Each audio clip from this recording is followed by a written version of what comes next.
She's out of my life.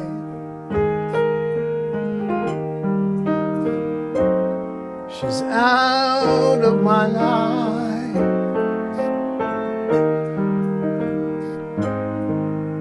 I don't know whether to laugh or cry. I don't know whether to live or die. And it cuts like a knife. She's out of my life.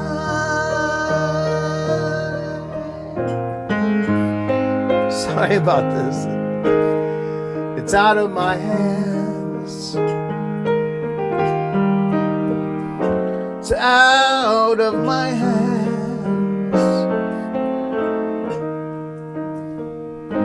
To think for 2 years she was here,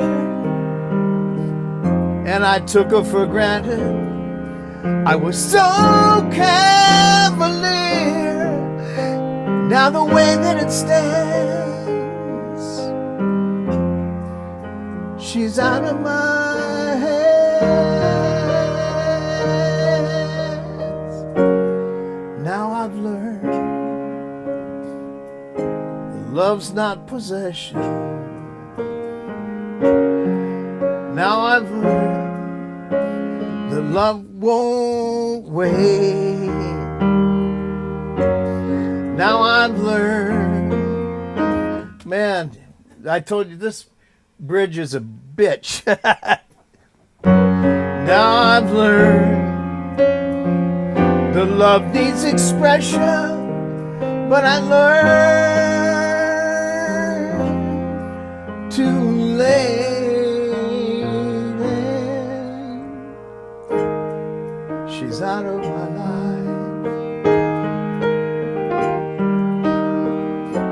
She's out of my life.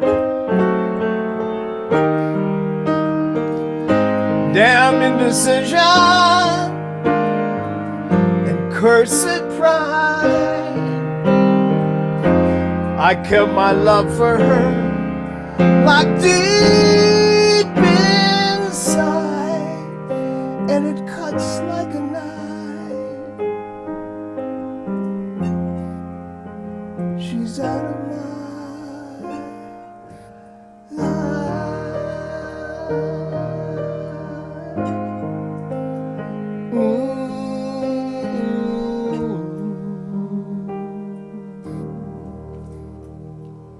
There it is.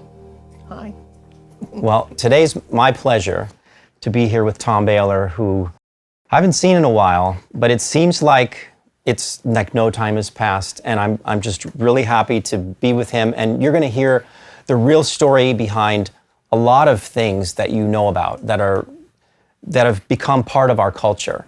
And Tom is gracious enough to be here today, and he wants to get the story out. So we're privileged, and I'm going to just tell you a little bit about his history, and I need to read it because I don't want to leave anything out. So, Tom Bähler has enjoyed a long and amazing musical career. For decades, he's worked closely and creatively with longtime friends, Quincy Jones and Michael Jackson.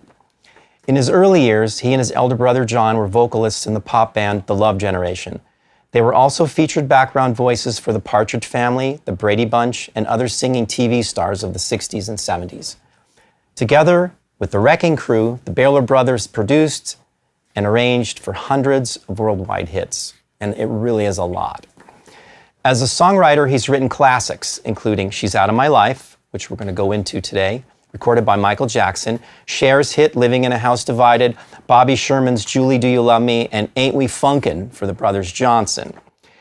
He was the associate producer and vocal arranger for Grammy-winning song We Are the World. We're going to go into that today. And also created signature vocal arrangements for Barbra Streisand, Neil Diamond, David Cassidy, and Billy Joel. And that's just to name a few, because Tommy's the king of vocals. And he can sing, too. He's composed film music for directors Steven Spielberg, Barry Levinson, and the motion picture version of The Wiz, and also worked on a number of high-profile big stage productions, including Siegfried and Roy, Miss USA, Miss Teen USA, Miss Universe, 2 Super Bowl halftime shows. Tom's, 4, actually. 4. Yeah. I just But had that's multiple. That's okay. Oh, multiple award. So let's make it 4. Tom served as musical director and arranger for a number of White House-sponsored events, including America's Millennium, Points of Light, President Clinton's inaugural concert, and the Kennedy Center honors. Those are prestigious events. Wowza. And check out Tom's new He novel. did all that? He did. Oh, it's me.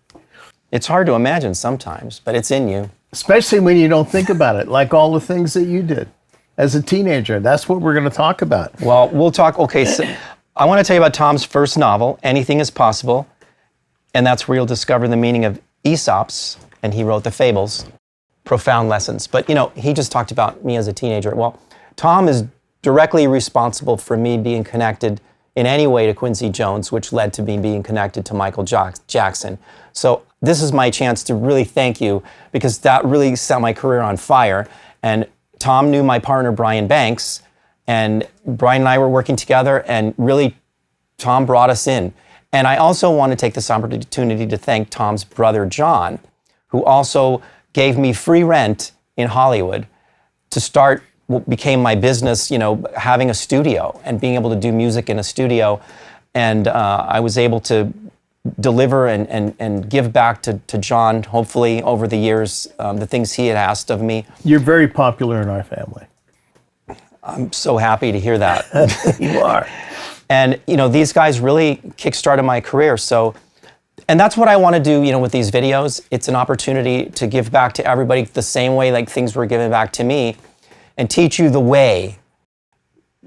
And it's a way that goes pretty far back to mentoring, and in the Renaissance, you know, the apprenticeship sort of program that was going on with all the greats, Michelangelo, Leonardo. For thousands of years. And we can't lose it. And we have lived it. You and I have a very similar past.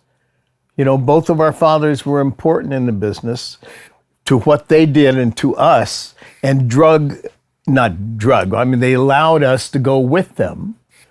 And we were all of a sudden in, like you, elevator with Elizabeth Taylor, you know?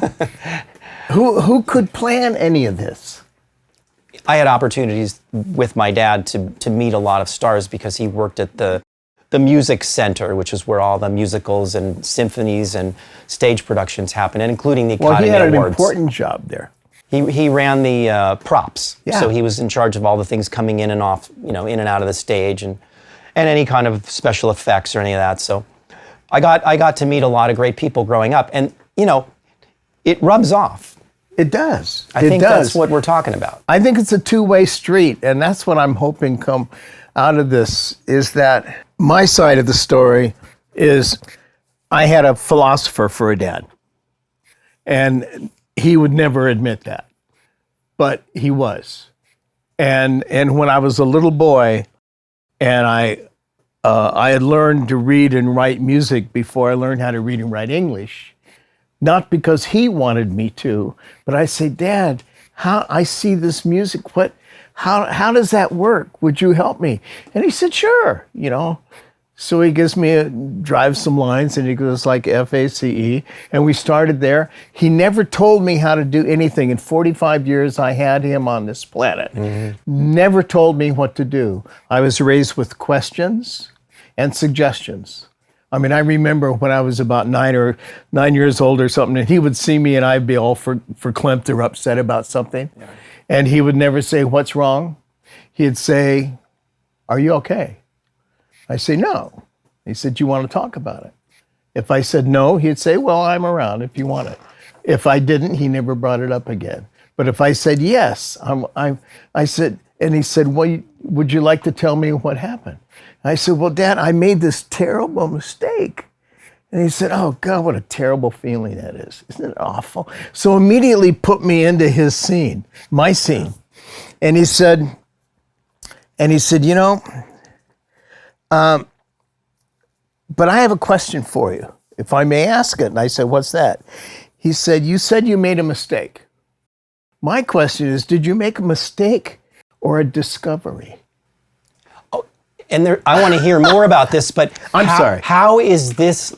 No. I just want to make sure that we're all absorbing this in a way that's going to be really important.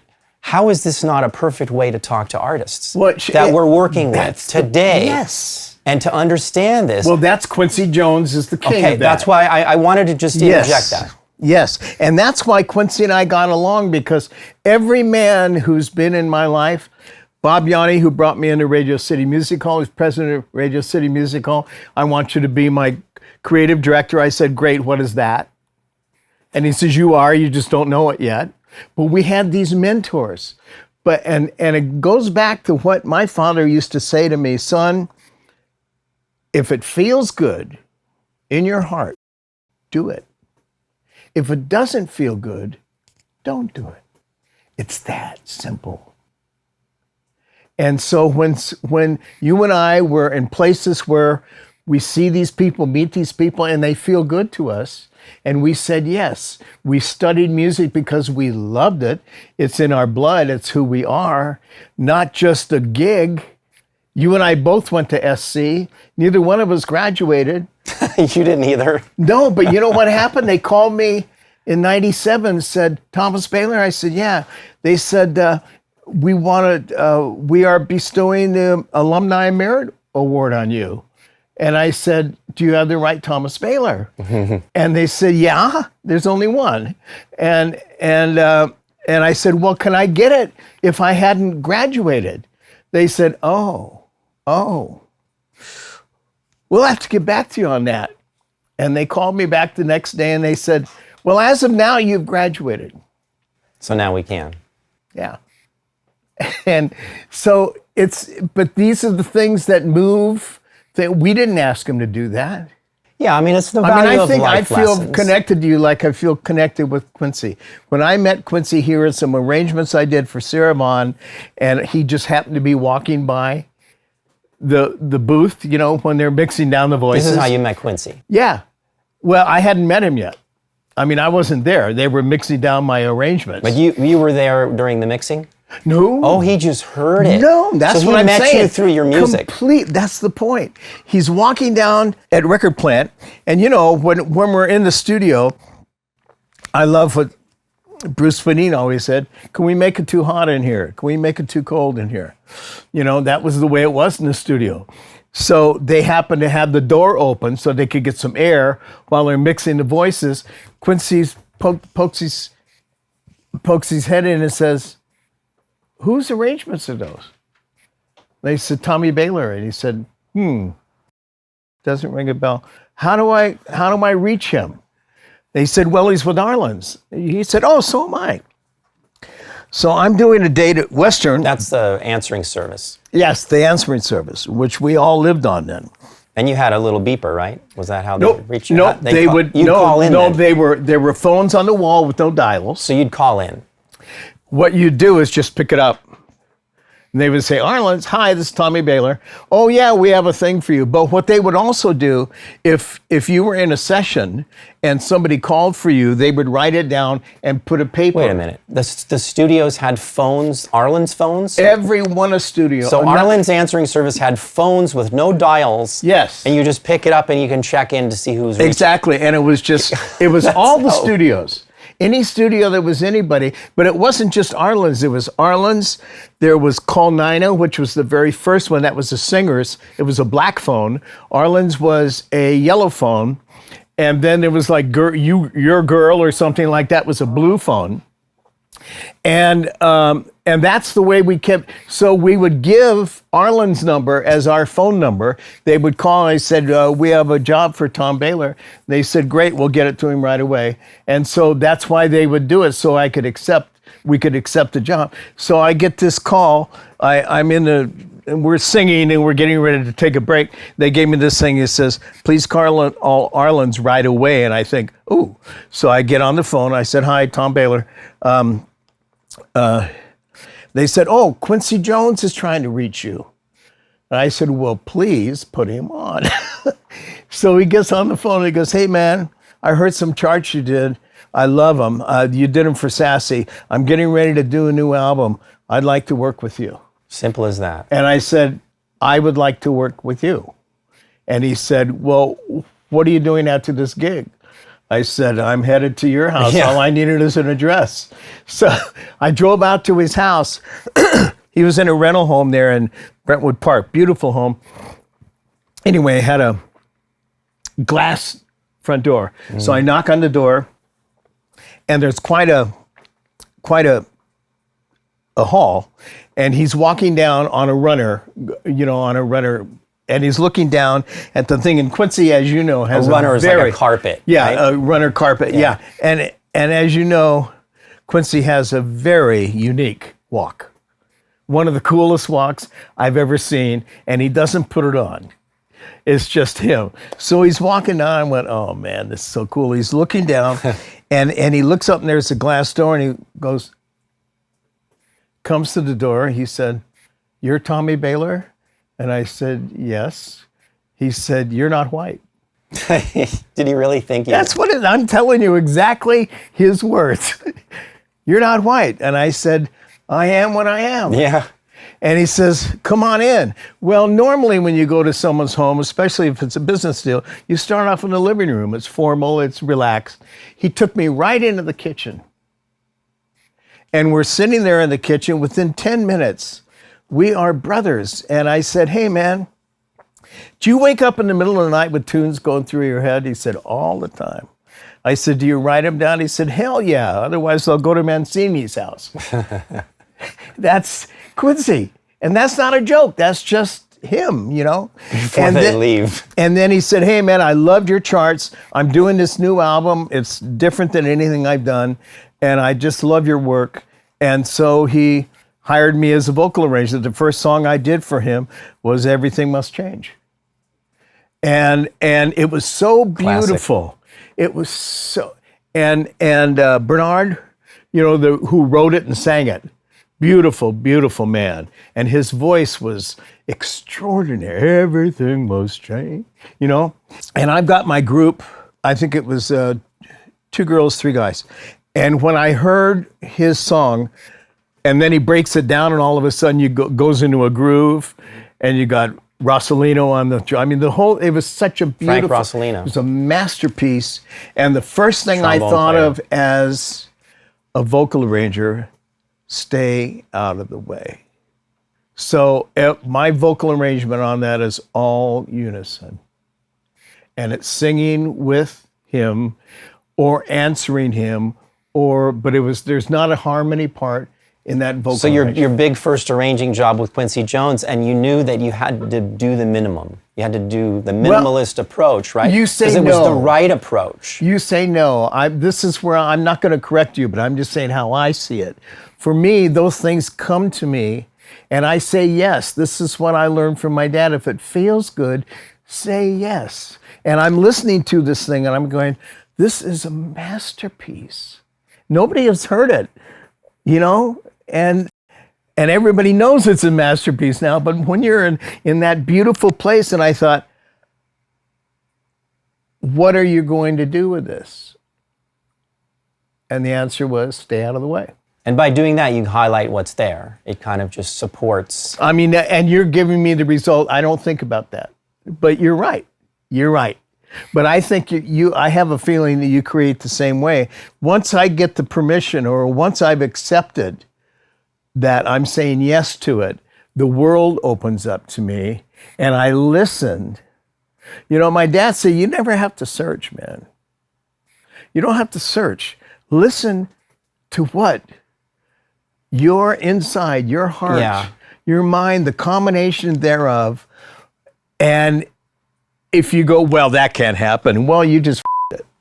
Well, because it comes to you from above, from out there. Mm-hmm. And that's kind of what you said about Quincy saying then it'll go to Mancini's house, because I think that Quincy believed that it came as a gift. It does. And then you got to accept that gift, or it'll move. It'll be out there somewhere else. That's kind of the way these masters, they often have that similarity.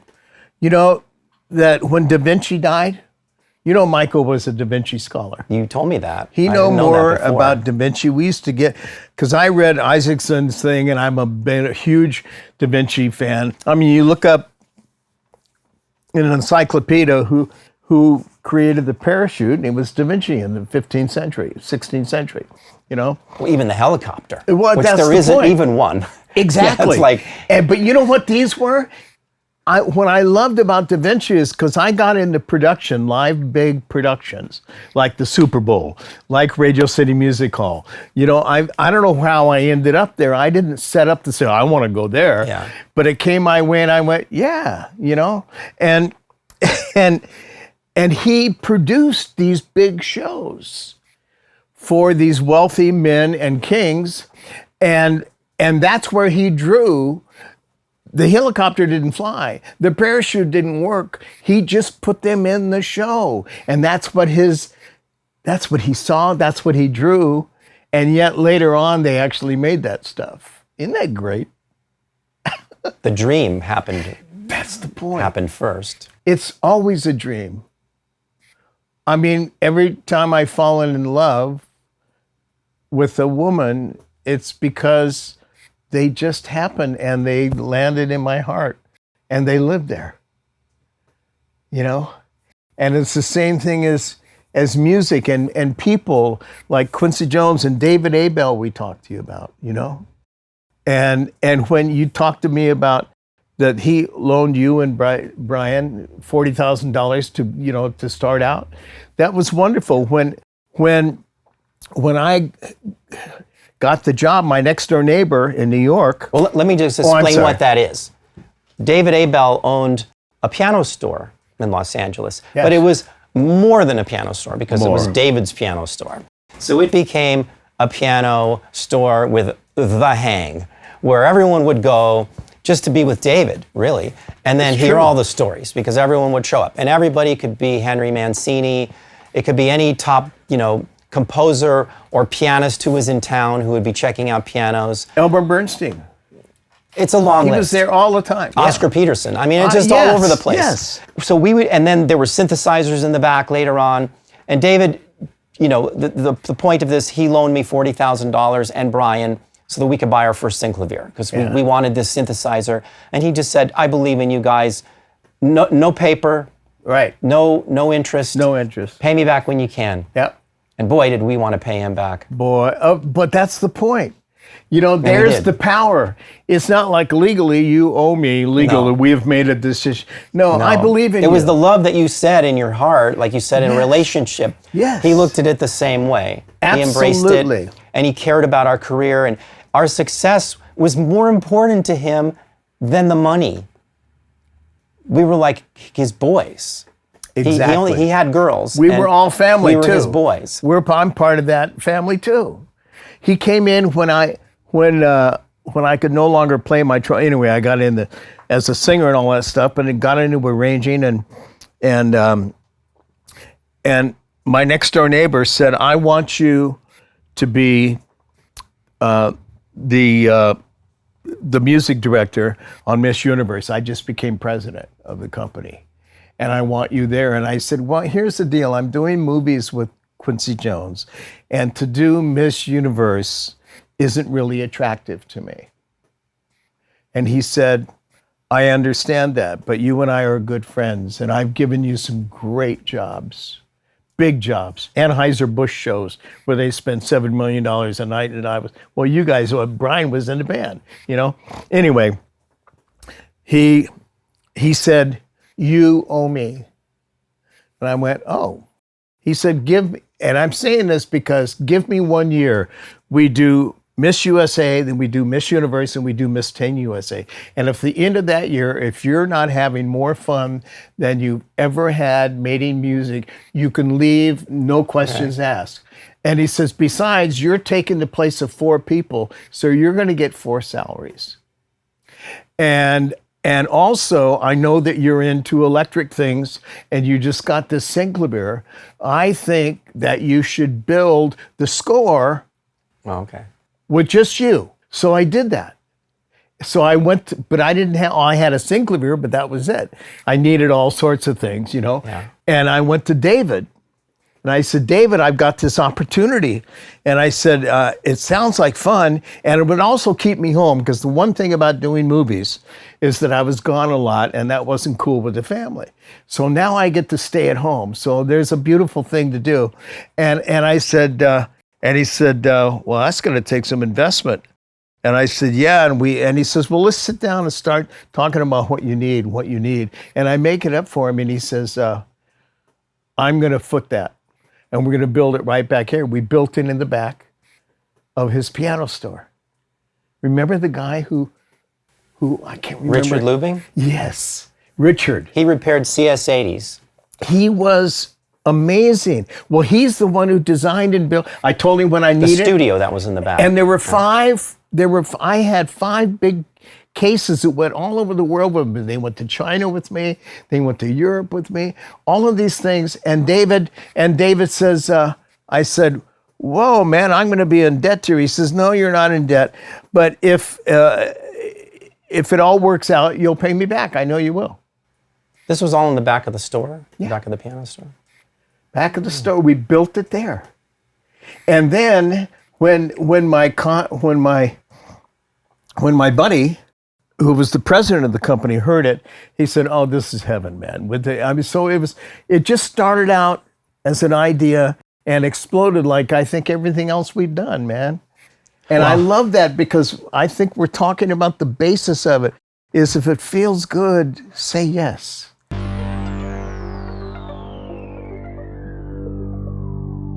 You know, Tom is the one that introduced the Synclavier to Quincy and Michael. Mm-hmm. But we haven't really, we just touched on how you met Quincy.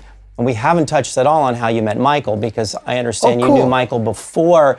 So what do you think is the next? I knew Michael before Quincy. We want to get the whole story, and Tom was there. And Tom knows a lot of the background stuff that happened on a lot of the songs that are on Thriller.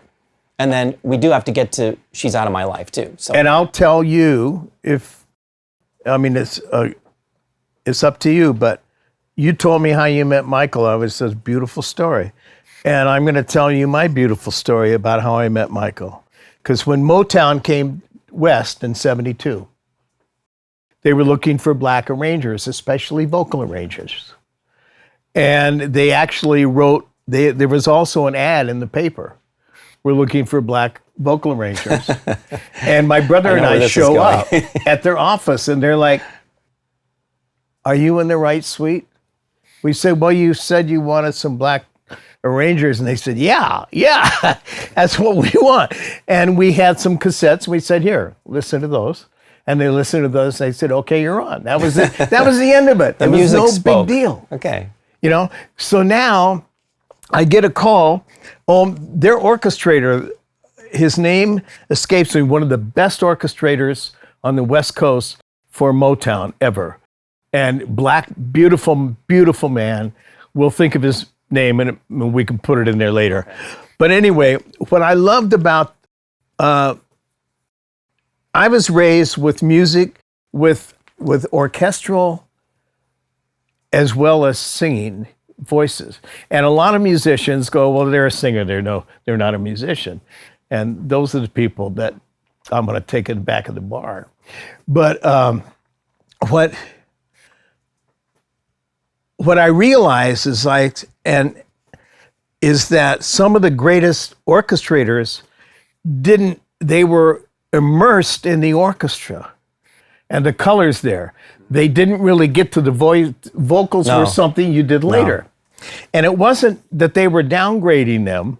A lot of times they did, but I think it was just something to talk about. They didn't have the experience because they were spending so much time on the other stuff, exactly. On the instrumental music. You know, what's important, the violins or a couple of singers?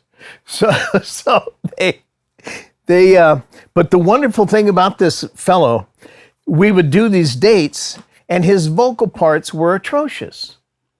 Well, we're not there to tell anybody there's atrocious. We're there to fix it. Mm-hmm. So I would go to him and say, "Hey, man, this chart is killer, but I've got some ideas vocally." He says, please. So we go back and we say, "Okay, do this, do this, do this." He'd be thrilled. And then he finally calls me and he says, "Hey, man, from now on, I'm just going to have them hire you as a vocal arranger." Motown. Yeah, or whoever I work with. This started through the Motown It started with Motown. connection. And, excuse me, and I get a call from him not long after that. He said, Michael's doing his first single album. It's called Music and Me, We Think. And I want you to do the vocal arrangements. And I said, oh, great, man.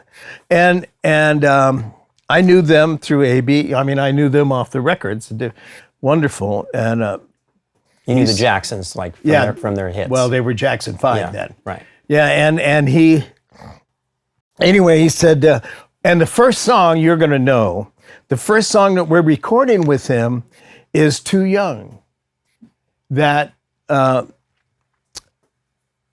was, recorded by Nat King Cole in the 50s, was a huge hit. And I said, oh my God, Michael's going to sing that. And so, okay, fine. Mm-hmm. So then he sends me a demo and I hear this kid's voice and I got tears in my eyes. They said he was 11, but he was 13 years old. Uh-huh. How could he have lived long enough to even understand what this is about? So that was my first feeling. Yeah. So, but I did the chart, and the one thing that the arranger's name almost came to me. He says, "Oh, the one thing is," he said, "I know that you would normally use your singers, but because this is first Michael's break away from the family, the brothers are a little nervous, and they were hoping that they could be the background group." Well, they didn't really sing in tune, but I said, but that doesn't matter. What matters is keeping them happy, right? And I said, oh yeah, we'll do it. So this guy calls and says, I want you to do the vocal arrangement. It's going to be for the boys. And I said, okay, fine. So I got there. If I was arranging, I always got there at least an hour. And I think I speak for all of us. If I have something to do with the production, I'm there an hour early. Yeah. I want to be relaxed and all ready for them to come in. And also the other thing I didn't do at that time, and again, I think I speak for most of us, is that I would never introduce myself to the artist. I would have the producer introduce me to the audience, to the artist. So I saw the brothers. I walked into Motown. The brothers are in the lounge, and they're just hanging out, and they're nice kids. I don't even say hi to them. They're busy. So I walk into the studio, and the studio's dark, but the only light's coming from the booth, and they're getting the tapes ready, Yeah. So I set up. I've got my little thing with me, and I just double checking my charts, and all of the stuff that I'm doing, just getting all comfortable. And all of a sudden, I see the light come in as this door opens into the studio, the big studio. Uh-huh. And in lumbers a teenager. Lumber. Yeah, this is what blew me away.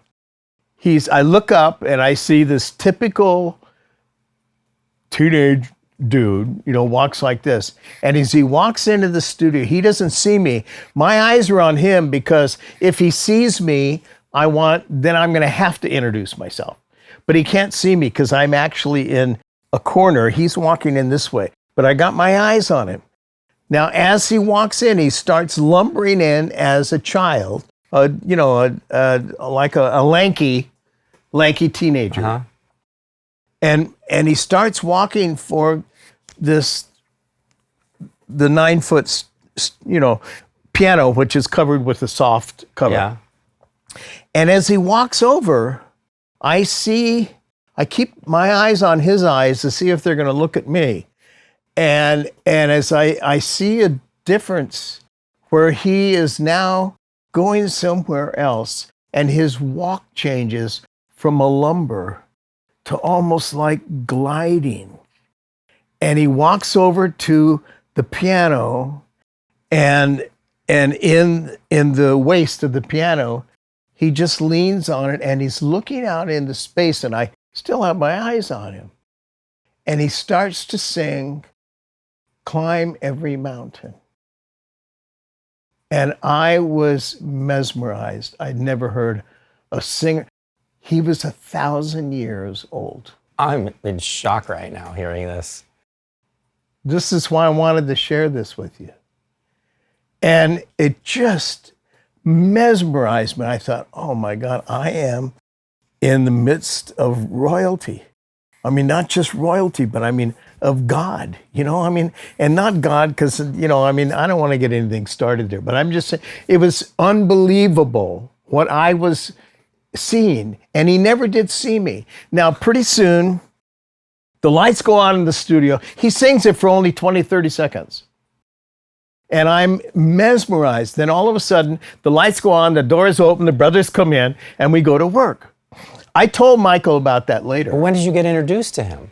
Well, because that's when the lights went on, the group came in. So did I think it was Hal Davis. I think it was Hal Davis, the producer, came in and said, "Hey, Tommy Bähler's doing your arrangements today." But like, you told that to Michael?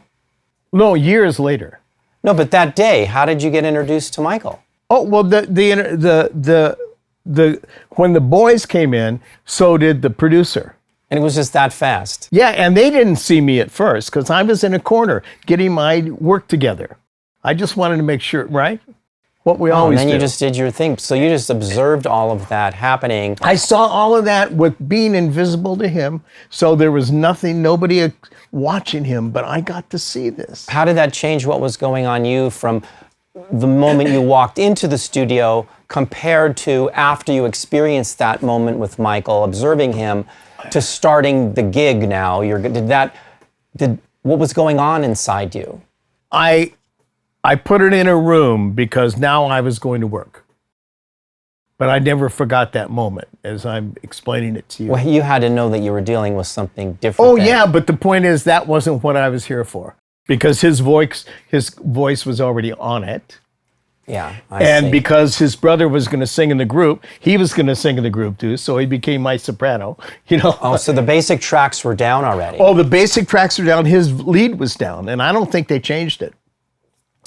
And so you're overdubbing the arrangement, right? Oh yeah, we always did vocals last because... Well, let's get that in perspective because everybody doesn't always know that. Well, you know, when I first got into business, we were still recording with the orchestra, what we used to do for Johnny Mathis at Columbia.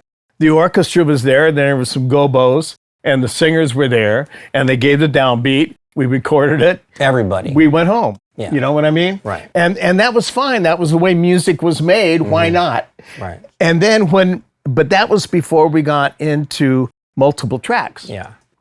And when multiple tracks came in, they said, well, wait a minute, you know, we could save so much money. We're sitting there paying the singers, and they'd come in and sing at 6 bars, yeah. You know, or whatever. Or we can we can get more, we can get better separation if we don't do strings and brass at the same time. And more focus. And I mean, it grew, the business grew, and it was kind of fun, you know, because it really made things different and sonically, and it was cool. So we were doing the voices. Everything was there. The only people in the studio were the brothers, and in the booth was the producer and me, and there were the brothers singing in their parts, you know? And because, see, I love the fact that singers don't read. And they don't read as well. I had a professor once tell me that a violinist will see more notes in the overture to Figaro that a singer will ever see in his entire life. And it makes sense because singers are emoting from their bodies. The rest of us, I was a trumpet player, you know, or we are all creating something, you know, but this is the body. And so we sing the thing and it goes great, but I never forgot that moment. I mean, it struck me so hard as I'm explaining it to you. I'm back there right now, you know, just trying to stay out of his way. My concern at the time was if he looks at me, I don't want him to be surprised there's some guy in the studio, you know. That was really what was on my mind. But in the meantime, he he impressed me in a way that I still can't explain. Well, where did it go from there then? Did you? Well, we did the gig and it was great. And then Michael was happy. Oh yeah, well, Michael didn't have a say. Yeah, but he still was No, logging things in his mind Well, for the future. Possibly, but he didn't talk to us about it. But of course, he always does. Oh, absolutely. He's a computer. I had just met him. No, he was so polite.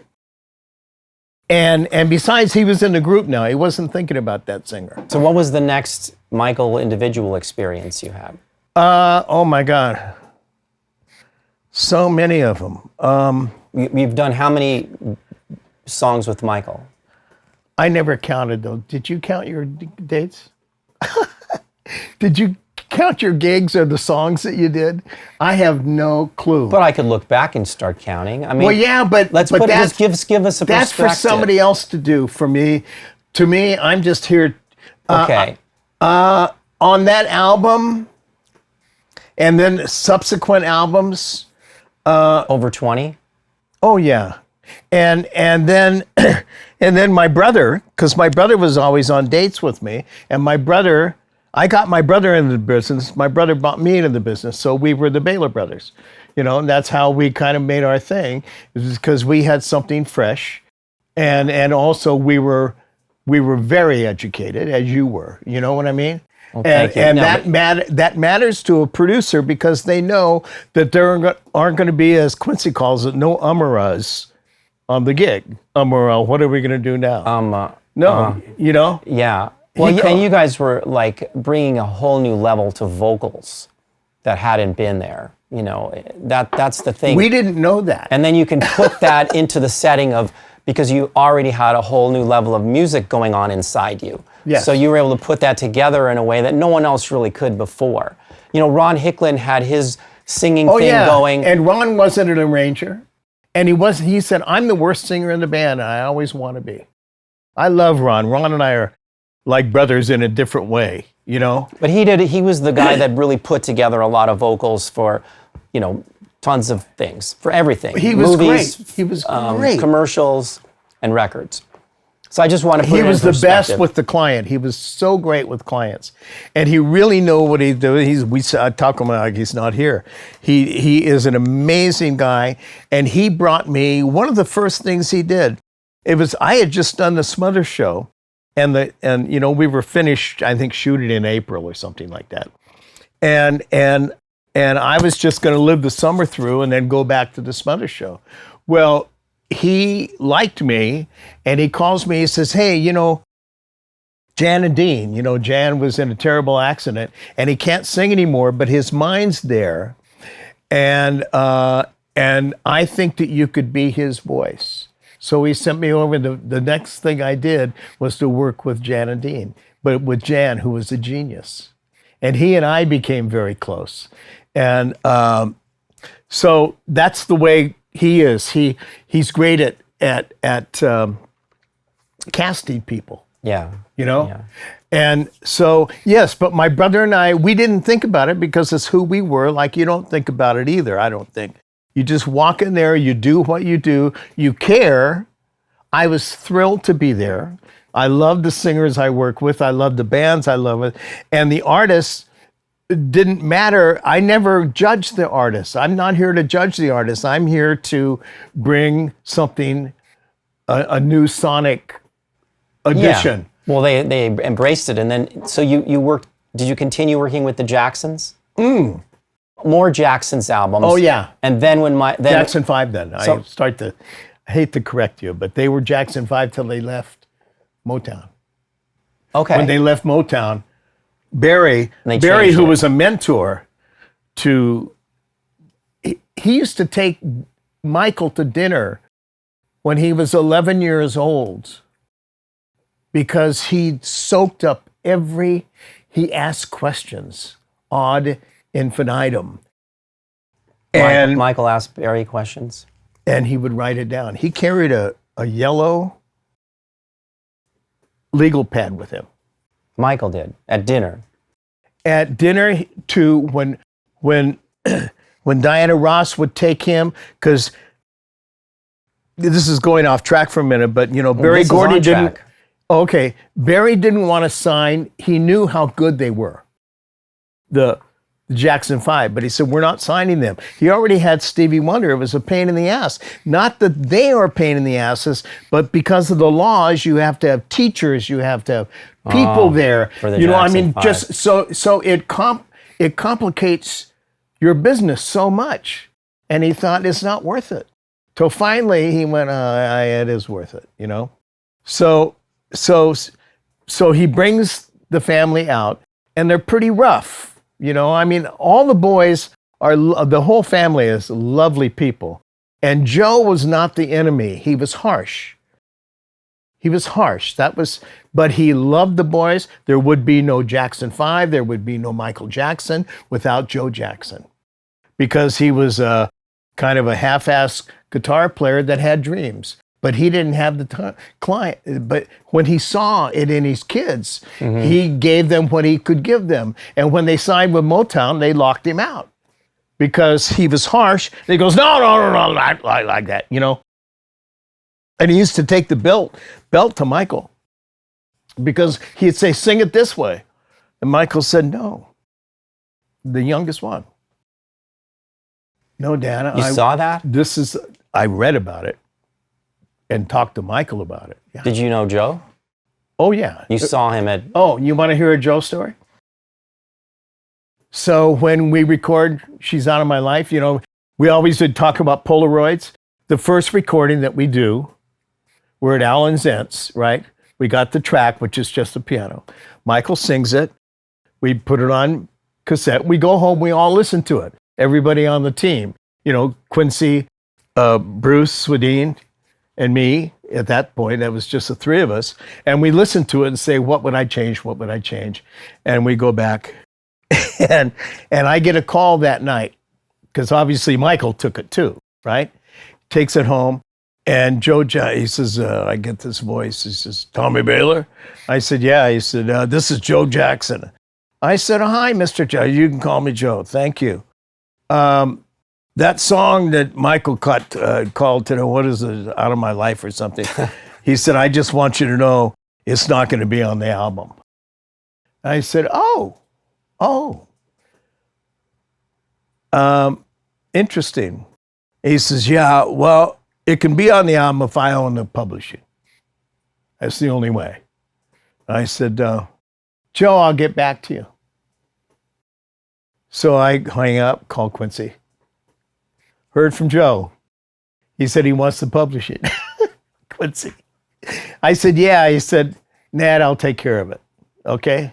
So he calls Joe, and he said, Joe, Tommy Bähler just called and said that the song wasn't going to be on the album because you don't own the publishing, and the publishing's not available, so we're going to take it off the album.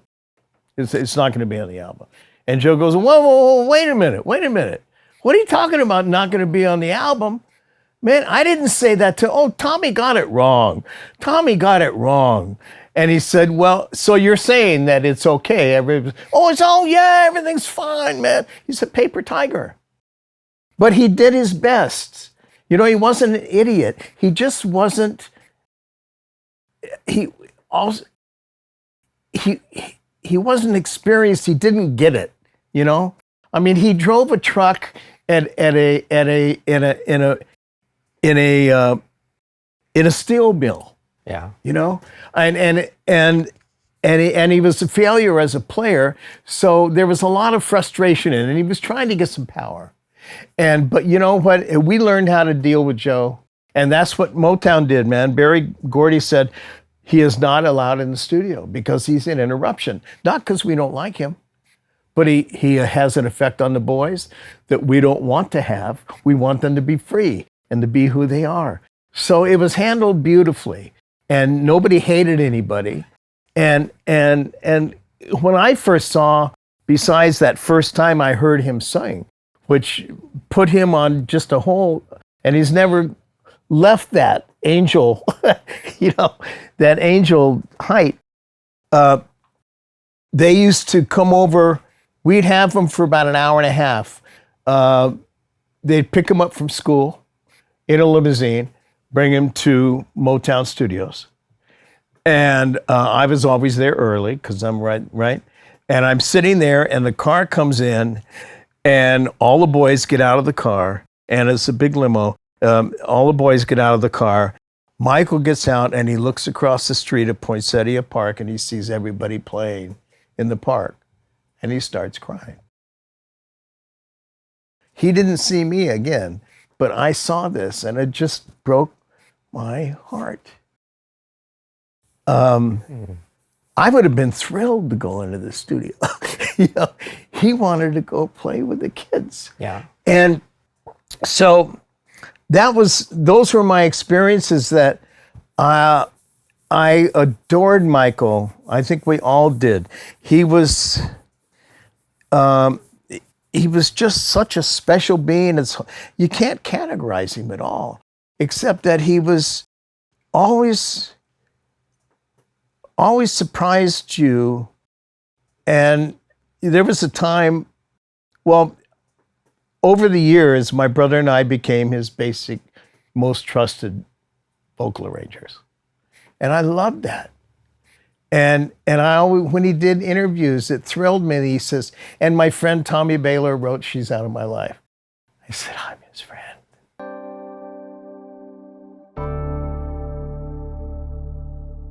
I want to get the whole story on She's Out of My Life. Okay. How you wrote it, why you wrote it, who'd you really write it for, if you're willing. I wrote it for Robin, that's her sister. Just passed away, so she's on my mind. Pardon me. Rhonda Rivera. I was asked to come out and judge a chorus, thing in college, where they're competing. And I don't know where the guy got my name, but we're here to serve. I said, sure, I'll come out, and I'm going out, and my wife and I had just split up, and I wasn't really heartbroken because I knew it wasn't working, and I loved her as a person, and she loved me as a person, but we knew the marriage was fakakta. So anyway, I wasn't heartbroken, but I wasn't in a place where I was looking to get, lucky. Anyway, I go out there, this thing, it was in Orange County someplace, and it was a junior college, and I do this thing, and I see this woman, and I notice her, because there's something about her, and I don't think anything about it, and then I go with the guy that brought me in, who was the professor there, took me to lunch, and there was this girl and her girlfriend, and we kind of passed ways and we talked about it, and she was a singer and this and that. Everybody there was a singer. And I said, hey, I'm getting ready to do this thing for Disney that you and your girlfriend might enjoy. If you wanted, you could come. So they came to it. And then she and I just got closer. And we fell in love. And this didn't happen overnight. It was a very nice space thing. But we were... I was so in love with her, but I was haunted by the fact that I had said, till death do us part, with my first marriage. And I guess I've lived long enough to know that I could accept that, but at the point I couldn't, because what happened to me was I thought, well, you were wrong about that. You said till death do us part, and you were wrong. What else are you wrong about? So I'm in a soul-searching place. Oh. Terrible. Well. But it was also good, That's what I'm thinking. But the thing is that Rhonda was involved in that, and her father is Cuban, lovely, lovely man, and an engineer. My dad and her dad became good friends. And he was like, you've been married. My daughter is just getting out of college, and you can forget about any fun. If you want to marry my daughter, we can talk about that, because we like you. In fact, we care for you a lot. But so I had this thing, and she's saying, it's getting tough. My parents are like, when is it going to happen? And this is when I learned something that I said, well, I thought monolithically. And to me, what I've learned since then is if you're in a relationship, you put your monolithic thinking over here and you think as a couple over here. How is this affecting you? How is this going to affect our children? And I wasn't ready for that. And I said, Rhonda, I love you. There's no one else I want to marry. I want to marry you, but I want to come to you as a complete Tommy, which I know now that I'm not. And it ended up breaking us up.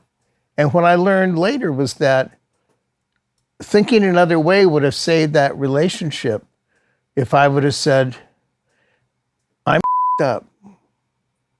If you're in love and want this guy, I'm yours. You know. But I didn't know, I hadn't discovered that. So it ended up that we split up. And at first I was saying, well, I just needed to go date somebody else and yada, yada.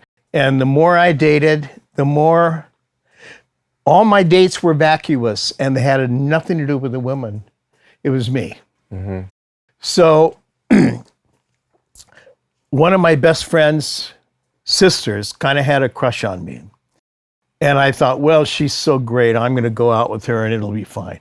No, it wasn't. In fact, she and I cried that night about her thing and my thing. And I'm driving home on the Pasadena freeway. Okay. And have you ever had a conversation with yourself out loud? Today, you mean? Sure. So I'm talking to myself and I'm saying, I'm crying. I said, yeah, she was there for you. She loved you. She was dedicated to you. The families were there. Everybody but you. And now, deal with it. You built this building. Face it. She's out of your life. And the moment I said those words, you know, we are all creators, and when we create, sometimes they come in like little babies that we need to nurture. This was a drunken cowboy kicking down the doors of the saloon. And the whole song came to me, the lyrics, the music, everything was just... And normally, when that would happen... On the freeway? Oh, on the freeway. And normally I would pull off onto the road, but there at the part that I was going through, the curly part of Pasadena, there are no shoulders. So I'm singing it to myself over and over and over. Don't you forget this. Don't you forget no this iPhone. thing. Man, and no iPhone, no anything. Nothing. And I'm driving, so I get back to, and I live in Santa Monica. I'm coming from San Gabriel or something. Pasadena. So I get home and I'm up till 4 o'clock in the morning learning this piece because it's not that difficult, but the bridge is a mother. And I heard it in my head, but it took me a long time to get it under my fingers. To get the harmony? Is that what you mean? I heard everything. But you were trying to realize what you had in your head. Well, that's the point. Yeah. That's the way I wrote. I never sat down at the piano, and I love when I called Burt Bacharach. I mean, Burt and I became pretty good friends, and I said he wanted me to sing with him, and I said, well, I will if I get 2 hours a week with you. And he said, why? I said, I've had 2 hits, you've had 45.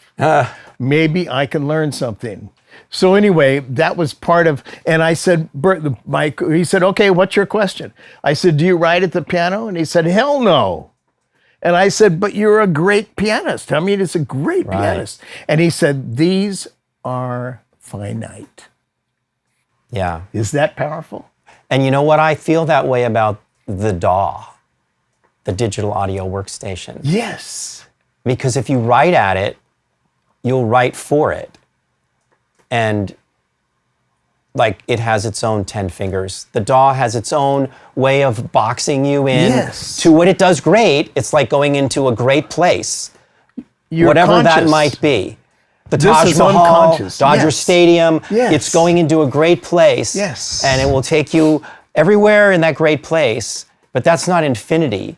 So you're talking about the type of thing tapping into infinity. That's the point. And when I got home, I knew that this song was important. And that's why I stayed up for hours and hours. And I finally got it where, I mean, I still had, experience to come. But anyway, it was like, okay, that's it. So, okay, so you got the song. And there I did have a cassette somewhere. Yeah, a cassette player, but you got it down on tape, basically, Yeah. right? So the next what? morning, this is on a Thursday night. Next day is a Friday. And at that time, I was the publishing company that he bought that owned, but Michael bought that owned the Beatles. I can't remember the name of but anyway, Sam Truss was the president. Apple? Was it Apple? No. It was. I'll think of it in a second. But Sam Truss was the president of that company. It was a great company, and he still is a great man. He's 90 years old, and he's still going strong. But anyway, he and I had a thing.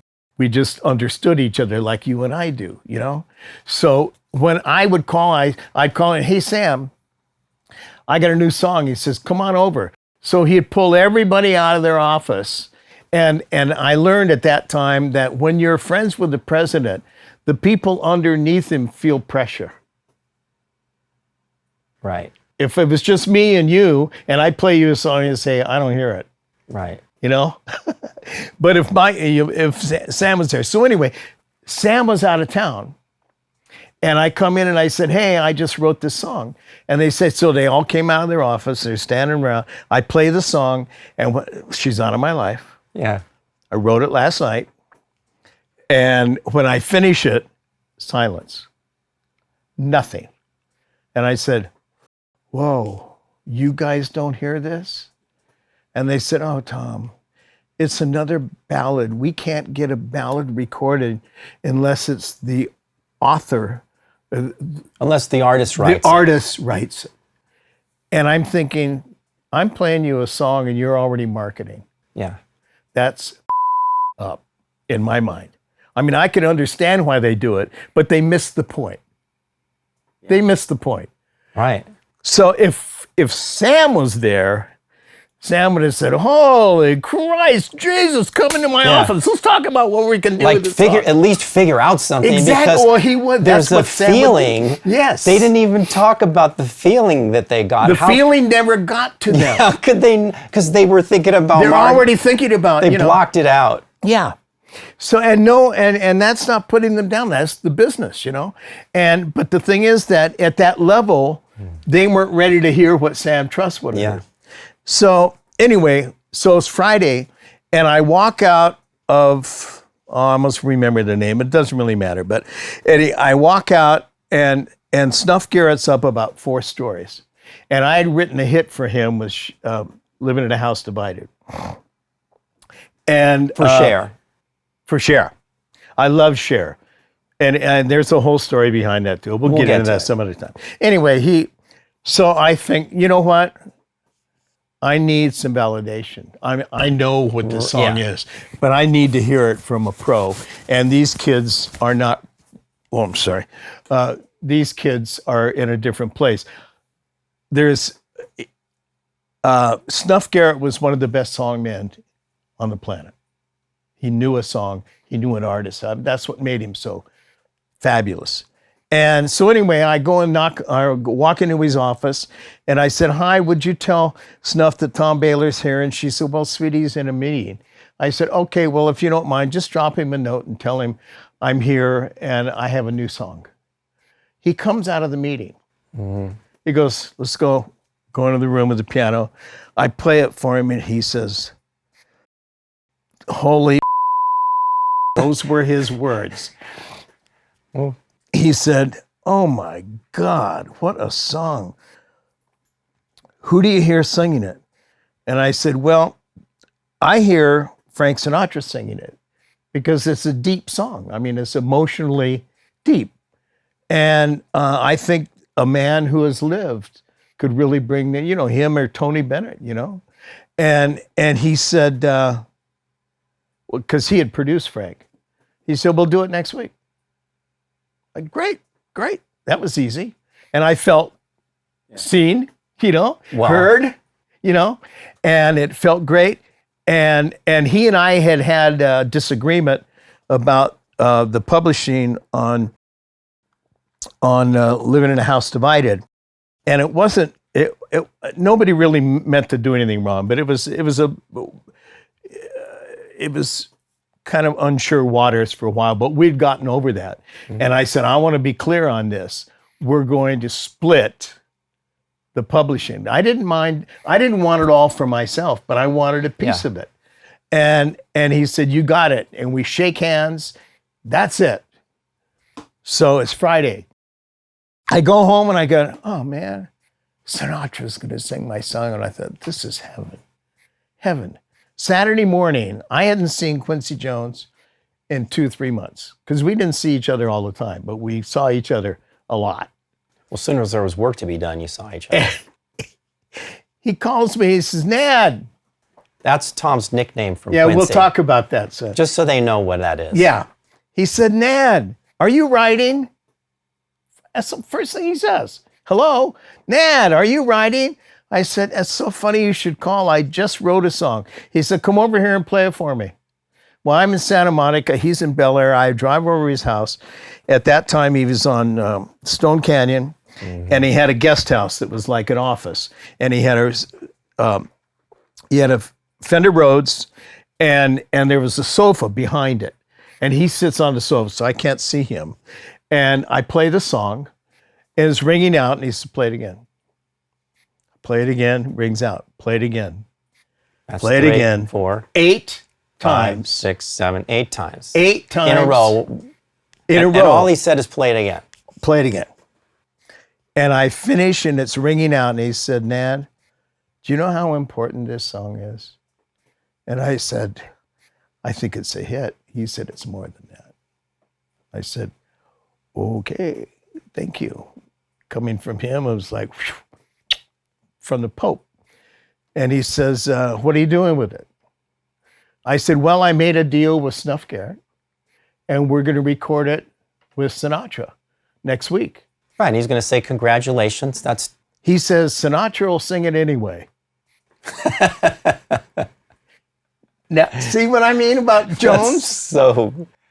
Is that Jones or what? Sinatra will sing it anyway.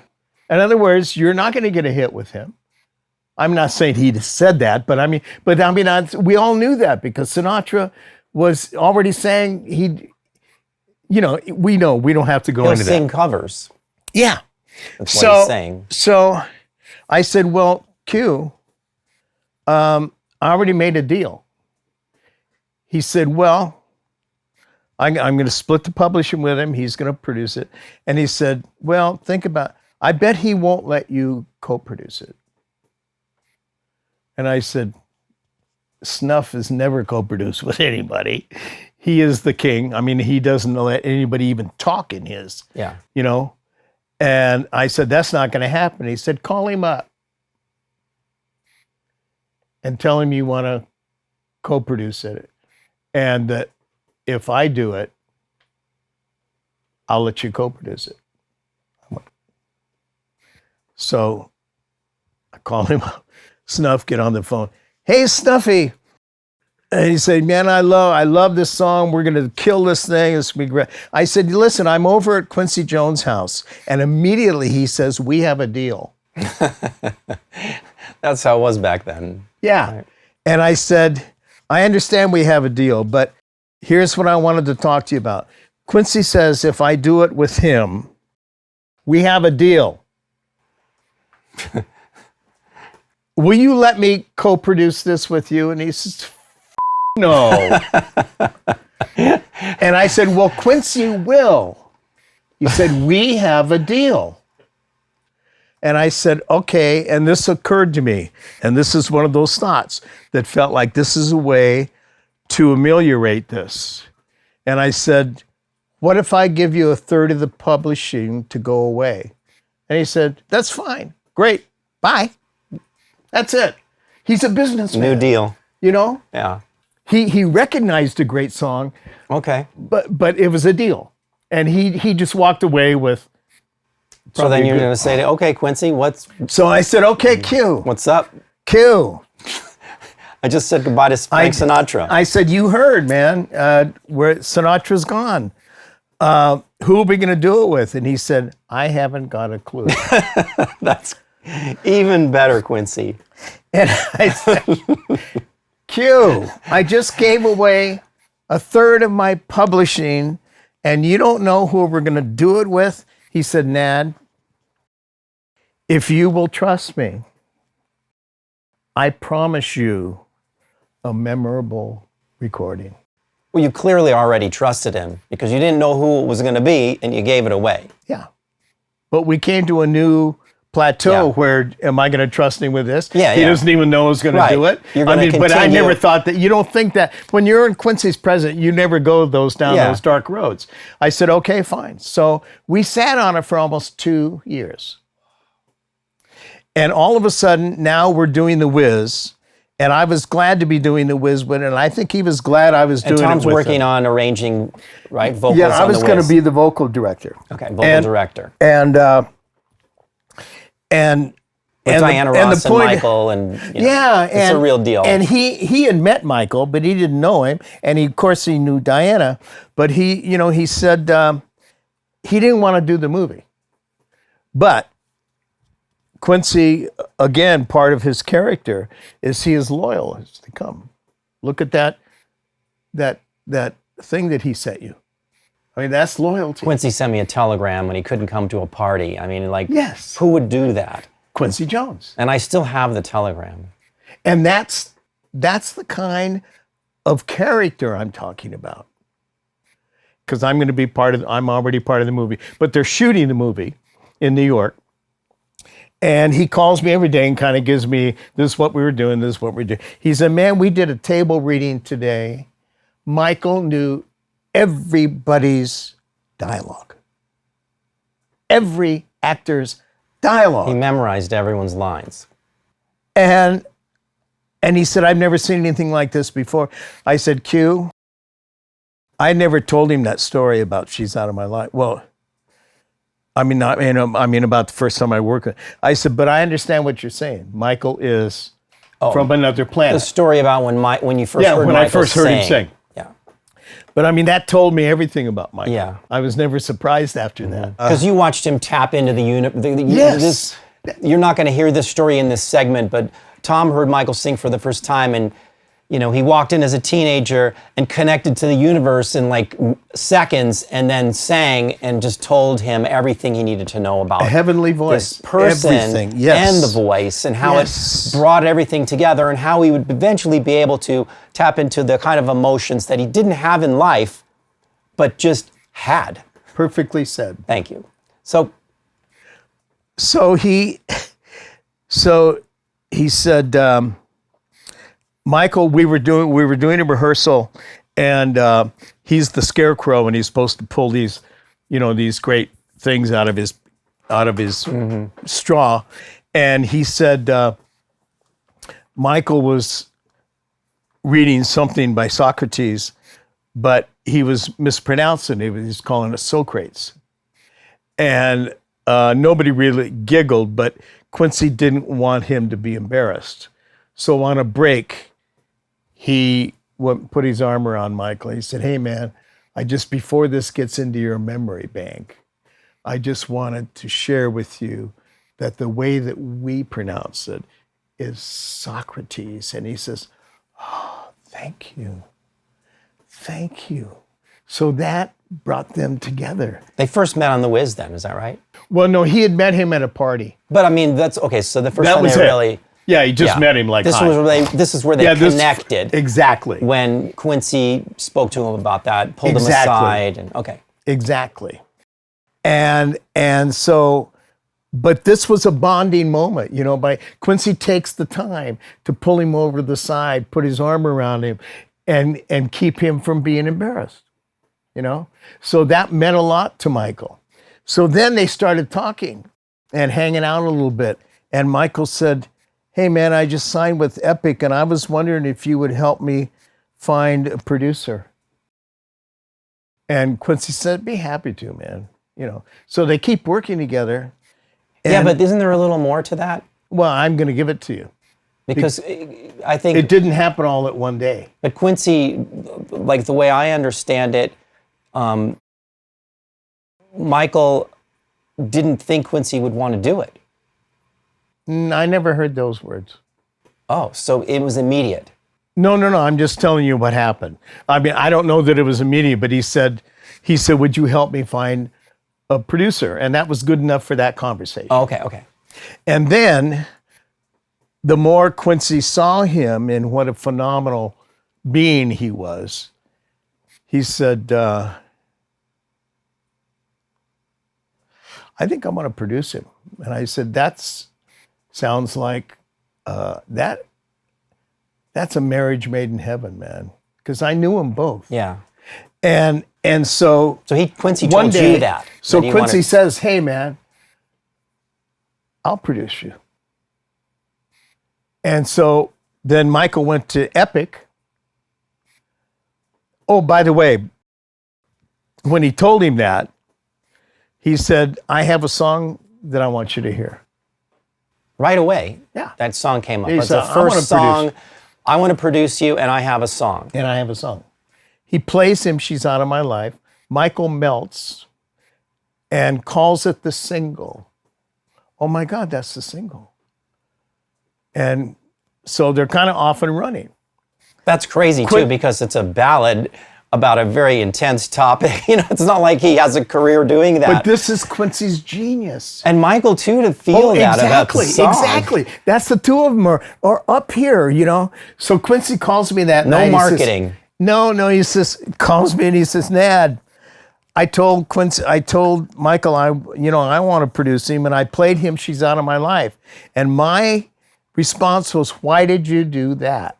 Because you didn't get it. And he said, exactly. And he said, he loved it, man. He's calling it the single. And I said, but, we were talking about Sinatra and I love Michael, but never, when I wrote the song, I didn't think about Michael singing it, Yeah. I heard this, and he said, Nad, it gives him adult emotions. And I said, you are Quincy Jones. Immediately, I was invited into the room, and I got it. Oh my God, I got it. So now Michael keeps calling it it's the first song we recorded for Off the Wall. And Michael had written, Don't Stop Till You Get Enough. That's the very first song he wrote on his own. Mm-hmm. That song is so brilliant. That will last for 100 years, And he's still talking about the single. She's out of my life. And Quincy said, Michael, it will be a single. It's not going to be the first single. We're not going to put out a ballad as the first single. And so Michael's like, oh, okay, we'll talk about that. But then, then they started cutting. And then that's when I left, because my mentor, Robert F. Yanni, became president of Radio City Music Hall and said, I want you to be my creative director. And I said, well, I'm in the middle of an album. We didn't know how big it was going to be, but I loved them both. I love Michael. And I said, well, I've never left something in the middle, and I don't plan on doing it now. Because I had a point on the album. I was the associate producer. On Off the Wall. Yeah. And I didn't know you were associate. Yeah, yeah. Check the credits. Well, I was, but I left. Yeah. That was the point. And I said, Quincy, we're in the middle of, I'm doing this with you. He said, Nad, I have produced before and done fine, and I'll be fine now. I want you to do this. So I got a blessing from him. Yeah. And so I left and did Radio City. And then he finds... Was it Rod Temperton? Yeah, Rod. I love Rod. Rod was a gift. As soon as I left, Rod came in. And it just changed the whole thing, And I was thrilled because I loved, Quincy was right. When I had a cast of 140 people at Radio City, and I could handle them all, personally and as a group, anyway. And again, it's people believing in you Bob said, you're the guy. And I said, I don't even know what I'm doing. And he said, yeah, you do. But before you went to Radio City, you had to finish, like, showing them the song, right? Well, yeah, we had cut. Yeah. So let's just do a little bit about. Okay, I'm sorry. Let's back up to that. Okay, so yeah, we're at Alan Zent's, and this was the first time that I think the studio was used. But Bruce Whitty knew everybody, and he said, "There's this new studio. We're gonna love it." And so we're recording there, and Michael loves the way that when we get down to talking about the song and recording it, Michael says, Tommy, I want you to play. I love the way, there's nothing like a composer playing his own song. He heard your demo, and that was part of... No, I played it for him. Oh, live too. Yeah, but he said, I want to sing it in the key of E, and I said, well, that cuts me out. I'm not a pianist. I'm a songwriter. And if you go up a half a step for me, you want to watch some guy fall apart, you won't be happy. So Quincy says, let's give it to Mouse. Greg Fillinganes. Yeah, and he was 22 That's his nickname. He 22-year-old Greg Fillinganes. He was 22 years old then, and Svensk says, Svensk is also Bruce Swedin's name. He said, Nad, go in, sing the song. I'm not recording your voice. I'm taking the piano, and it was a Fender.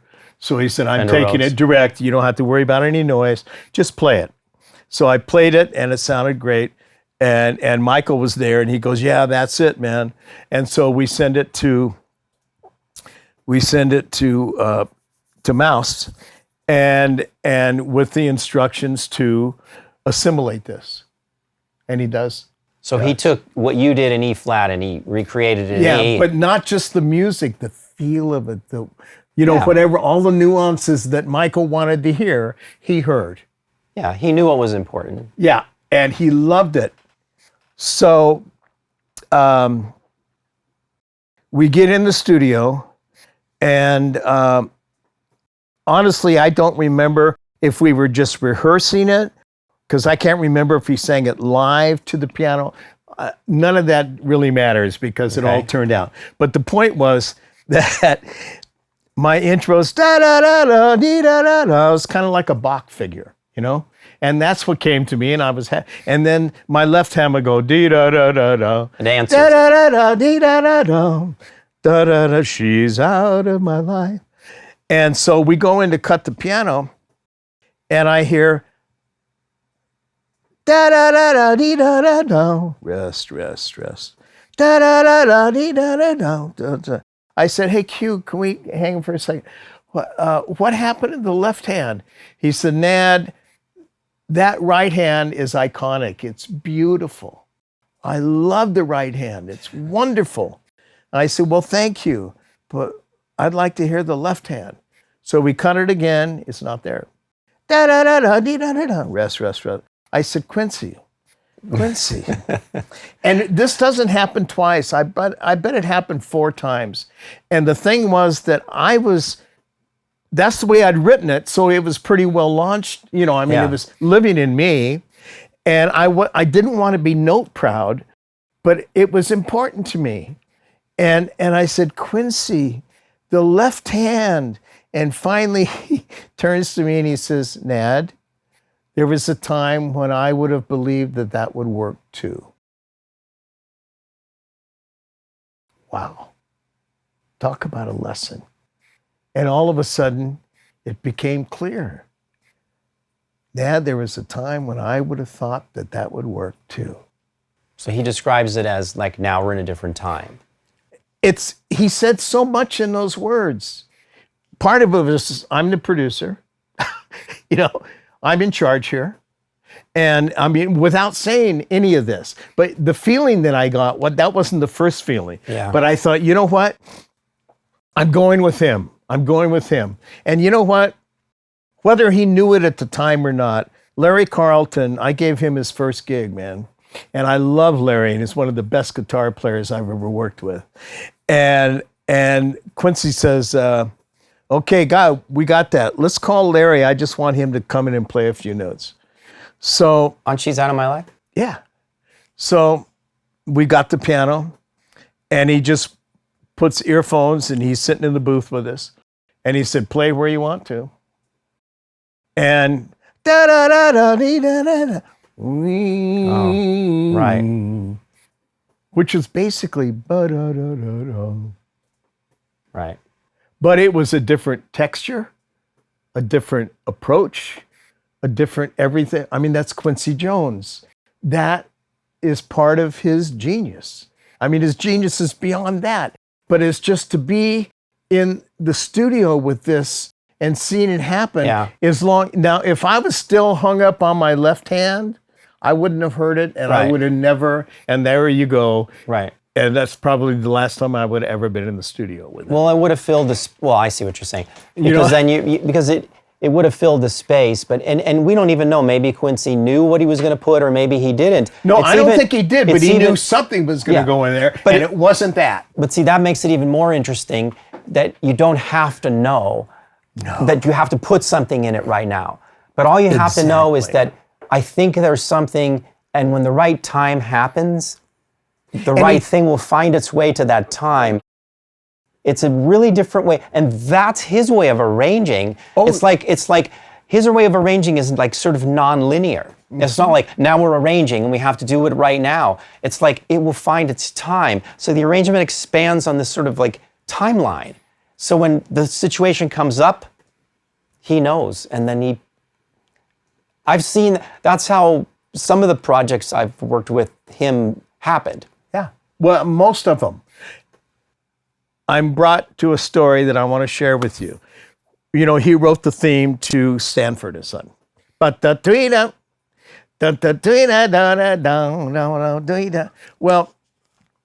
funky. He was doing a little bit of coke at the time. Now, and I'm not telling stories out of school because Quincy talks about everything. He's open book. But I'm not, but the point was that he forgot about the gig. The Sanford and Son gig? And he got a call from Arlen's saying, reminding him. Arlen's answering service. You're going to be at the studio, and he goes, a tune. No, he didn't have anything. And he grabs some score paper because he doesn't drive. Right. So there's a whole story about that, but later. And he calls a cab, and he writes it in the cab on the way and gets there. And they record it. And of course he's saying, boom, boom, boom, boom, boom, I mean, he just sings the parts. He's singing it to everybody. Yeah. And everybody gets it because they're great musicians. They go, yeah, I got that one, man.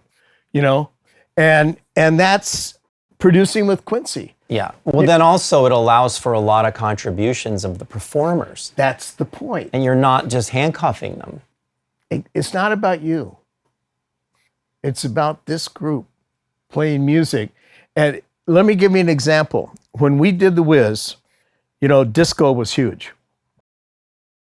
And A&M wanted him to do a Quincy Jones disco version of The Wiz.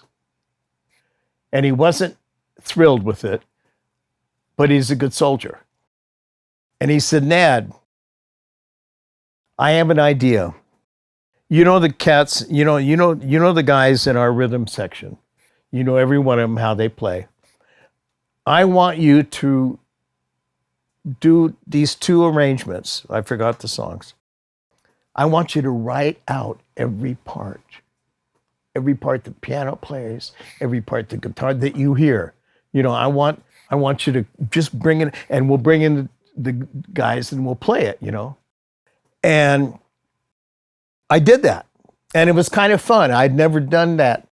It's to me, it was almost, like going up to Picasso and say, let me show you how to paint that, But so I wrote out every single part, and we get into it, and we record it. It's note perfect. And Quincy said, okay, we're going to go back to the drawing board and just play what you hear. And it came alive. And afterwards, we were all standing in the booth together. And he said, it's important to leave a little room for God.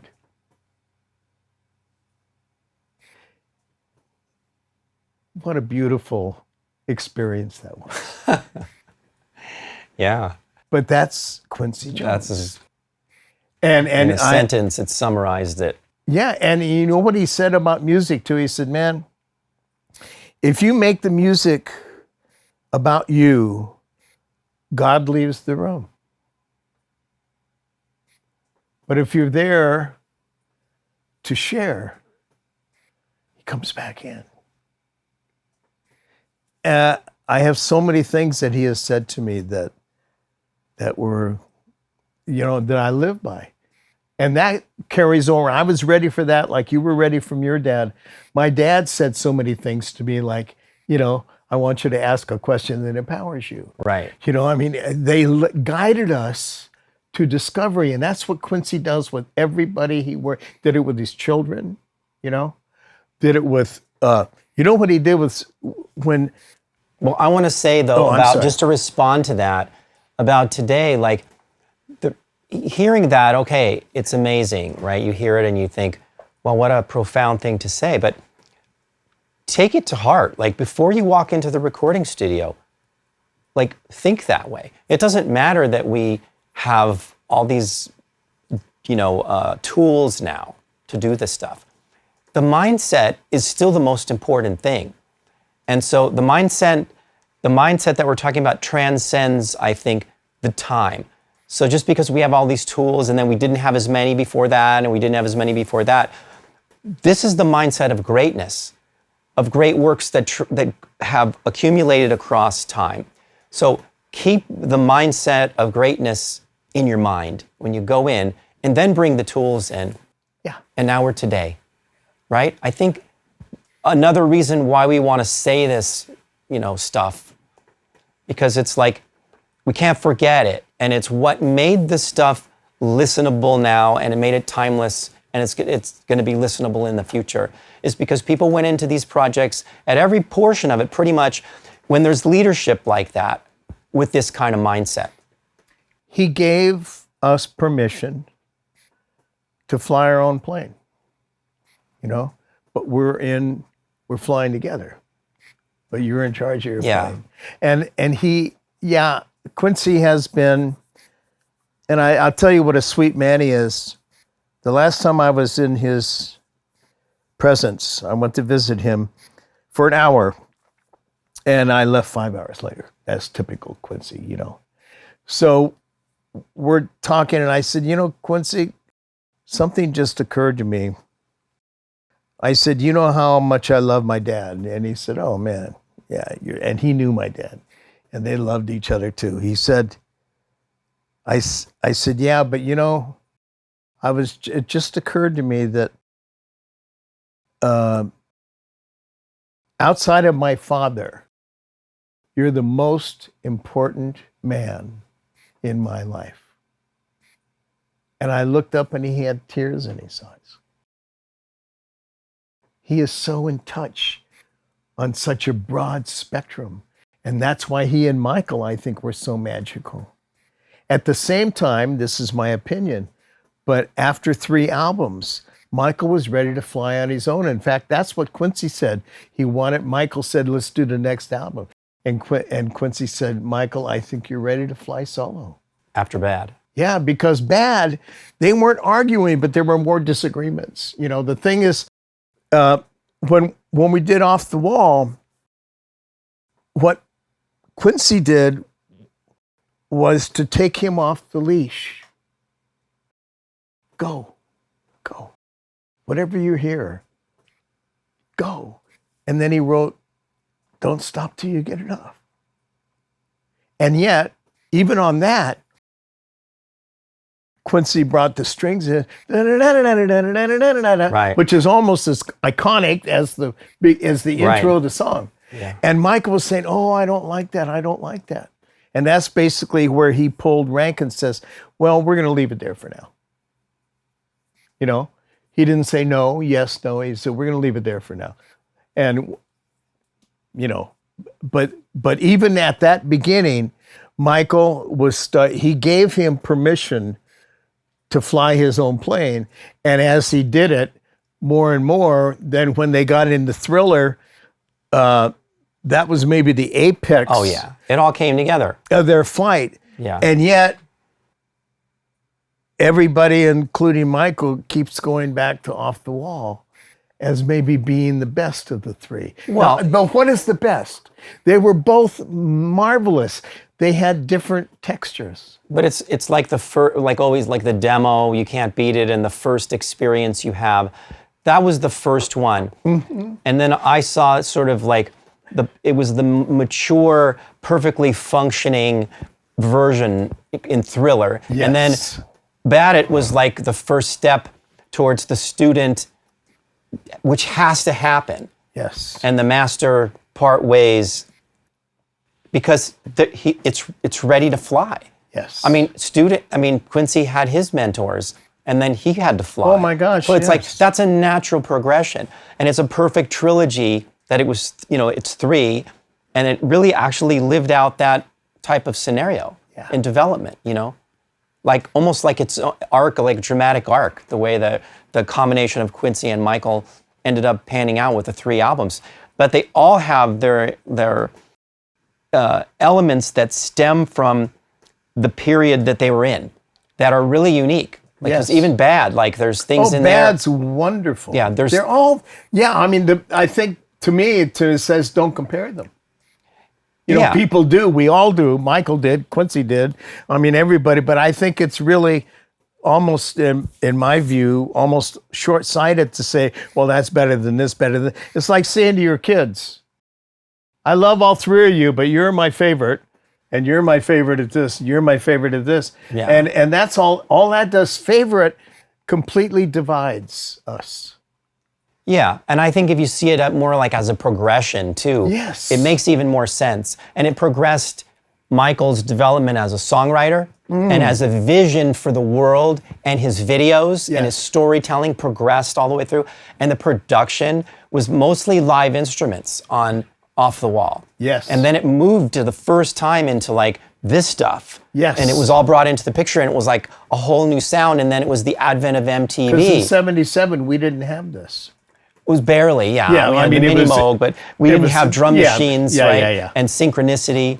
And then the advent of MTV was huge because they were thinking visually, right? And then Thriller was like, once they got it on air, all that. Yeah. But it changed the shape of music to come for the future. And then Bad was now Michael able to take that and start to interject a lot of himself into it and really test his ideas and push it. And that's probably why there was tension, but that's necessary in the process. And then you can hear the production change because it was very in the box. Bad. Like the Synclavier really dominated that record. I'm thinking about Billie Jean. And Quincy wasn't sure of that song.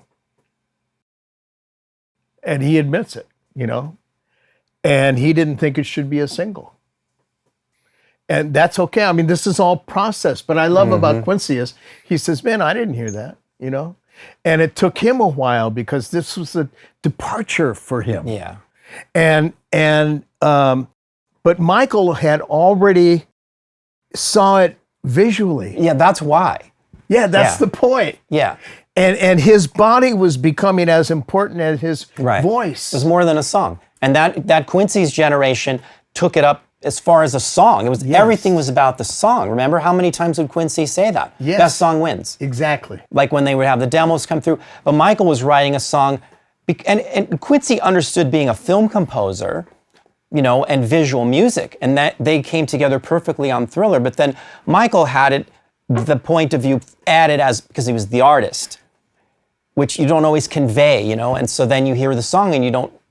How could you get it? Yeah. Because you don't see the whole picture, and he's like feeling it in his body. Like when you write a song, like what you said, is you got it all in your head, and then you're trying to figure out how to get it down. Exactly. What do I? Yeah. I think all that was going How on. do we memorialize it? Yeah, and it was going on in his head. I mean, that's just Yes. how I was able to see it from a distance and from being in the room at times and, seeing them at different periods of their life and that sort of thing. And now talking to you, it makes even more sense of how it how it evolved, across the which three. just brought me to Beat It. Please like and subscribe, because we really want to keep doing these interviews, and we love doing it, and we feel like these stories have an opportunity to come out and live. And then we're hoping that what's valuable to all of you will be passed on again in the future. And that's why we're here.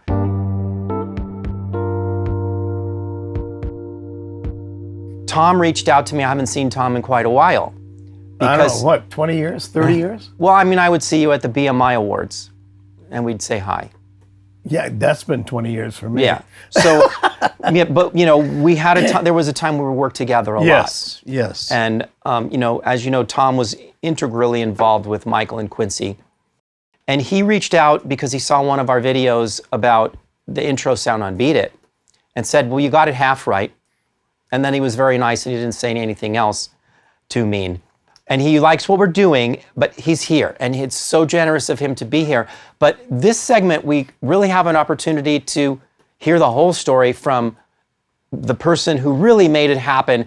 When I say made it happen, I mean brought the Synclavier to Quincy and to Michael, and basically introduced them to a whole new sound, which really evolved heavily when it got through Bad, and then way more in Michael's later things. So it's all because of Tom, and he's going to tell you from start to finish what happened, how he brought the Synclavier into the picture, and what happened in the room, and some things I don't even know. Like, we've reserved that I'm going to hear it for the first time, like when Beat It was happening. Thank you. I kind of want to take a tangential thing, but maybe we should go ahead. But I just want to thank you, because I love this whole process that we're doing. I've known you for many, many years, and you worked with Brian, who I knew first, and I knew Brian because of David Abel.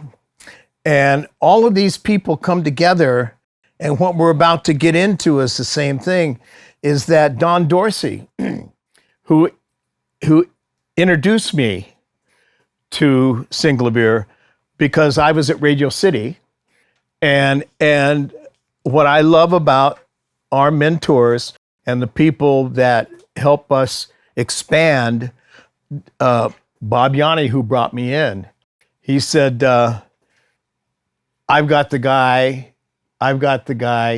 to come in and help you with all the sounds. Because I wasn't really into synthesizers. I mean, I didn't like them when I was right. Programming is a different and thing. I was producing and dealing with 140 people in the cast. Show. And anyway, so Don invites me out to his place, and he says, "Well, I got to show you something." And he pushes a button. He says, "Play anything."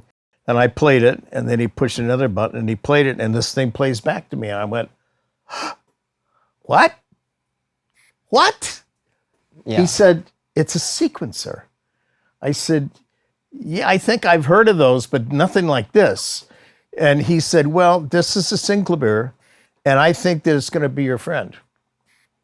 And from then on, it became it. We introduced him to the shows, did all sorts of things with him. One of the great things he did that you might know is Electric Light Parade. Well, that was... Just so you know who he Don did Dorsey that on is. our Moog, Yeah. and every track is mono. He did, I don't know, 167 it's like track. It's like as classic as Switched on Bach, really. He is a genius, and I love him. And he's done shows. He's gone on to produce shows throughout Disney that have lasted for years and years and years. And Bob Yanni, who was our mentor, is the one who created the Electric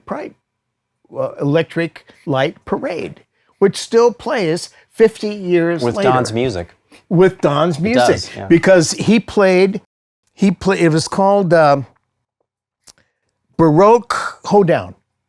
That's the name of the song. Oh, okay. And he took it and took the orchestration and played every note on a different sound on the Moog. Maybe it was inspired by Switched on Bach then, if it's called Baroque Hoedown. I mean, because Wendy Carlos had just done it, and he did it every bit as well. Well, you know what? That's what I understood. Yeah.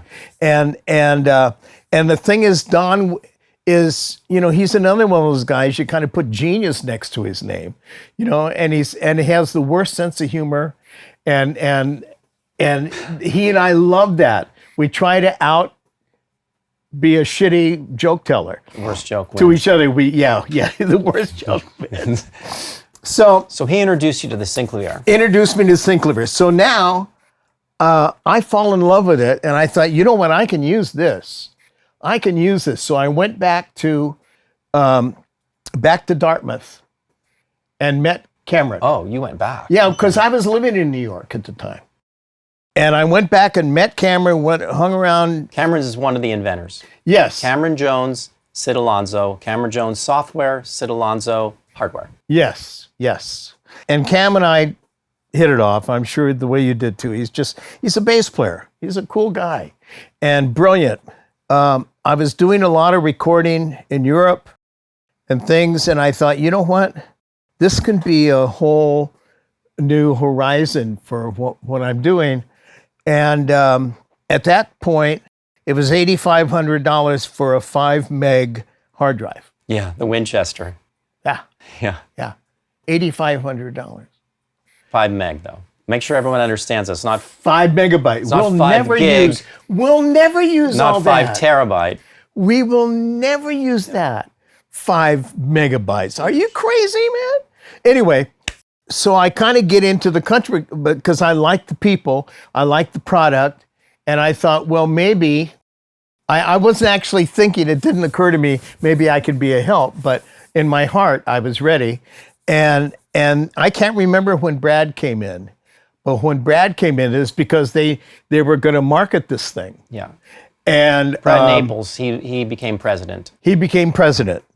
And that was a good move, I think. He was a great guy. Became a company. And I think he and I had a conversation about, this New York is one thing, but in terms of recording and all the stuff that's going on, LA's the place. And he said, well, we need an LA office. And I can't remember what part I played in it, but we found that the place on Beverly Boulevard. Right down the street from Westlake. Yeah, and I was very active with them at that point, and it was wonderful. And so then they decided, I think it was Brad's idea to make the one thing I was talking about, I said, I love the Synclavier, but to have somebody come and hear it, yeah, you either have to bring it to them or they come to that. It's hard to market something like that. Maybe if you did an album, and they did, and he sent me, the album, and it was wonderful. I said, send me a dozen of them. The Blue album, that Denny Yeager, yes, Pat Gleason's on it, and Bill Keenan.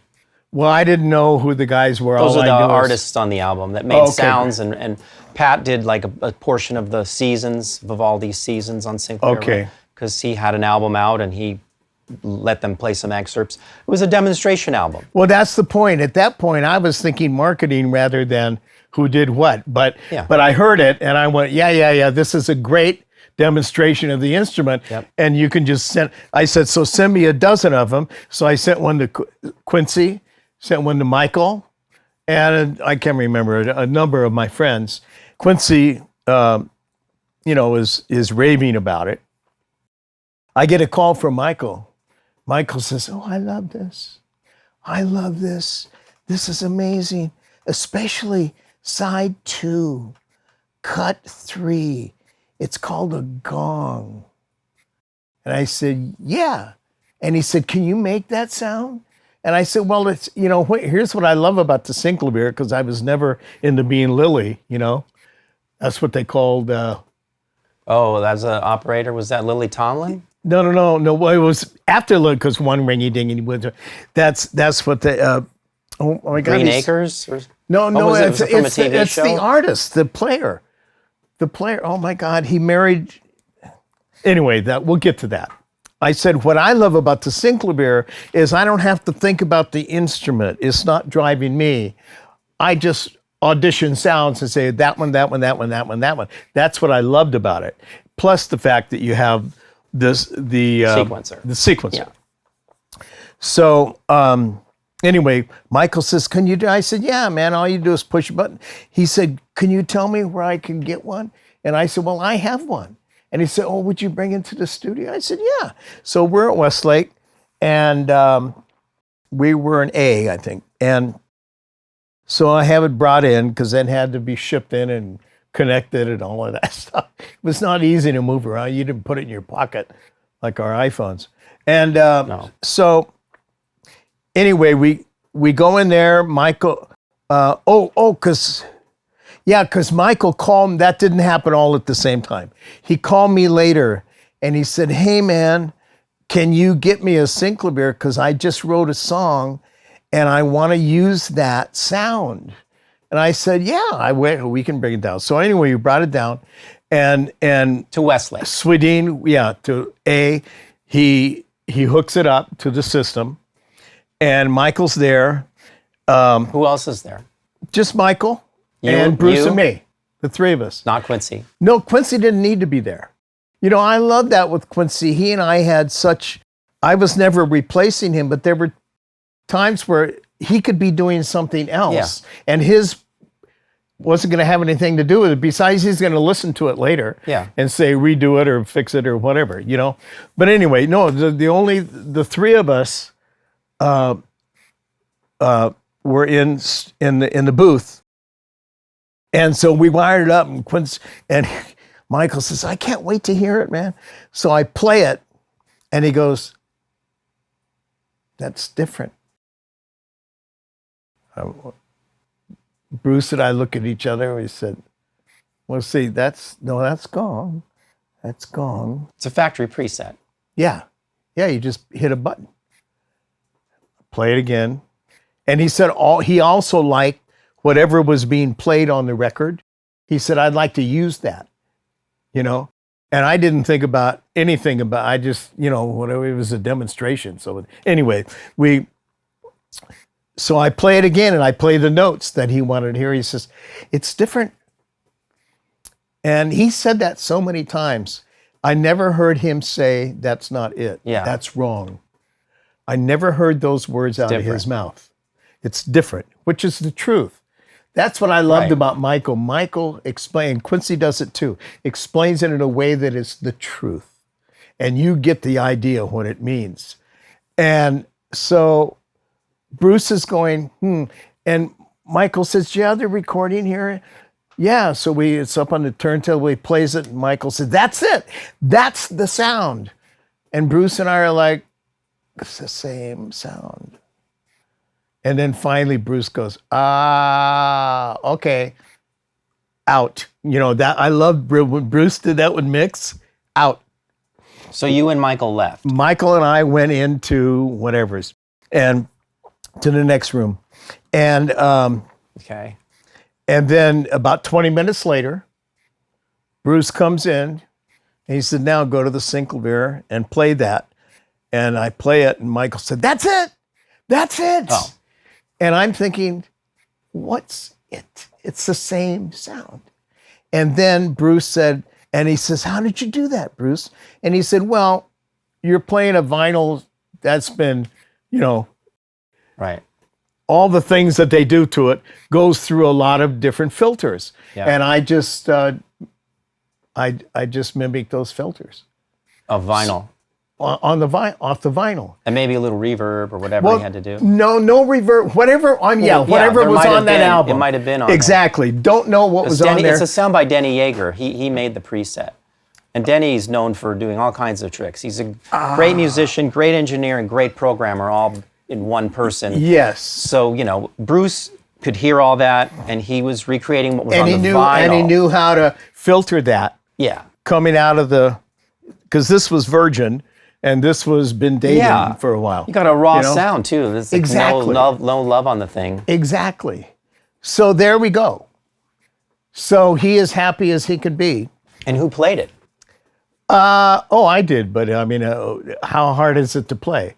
Boom, boom, boom, boom. Is it always about how hard something is to play? But you know what they put? But I'm just saying that my 5-year-old could have played that. If you play it for him once and he would have done it.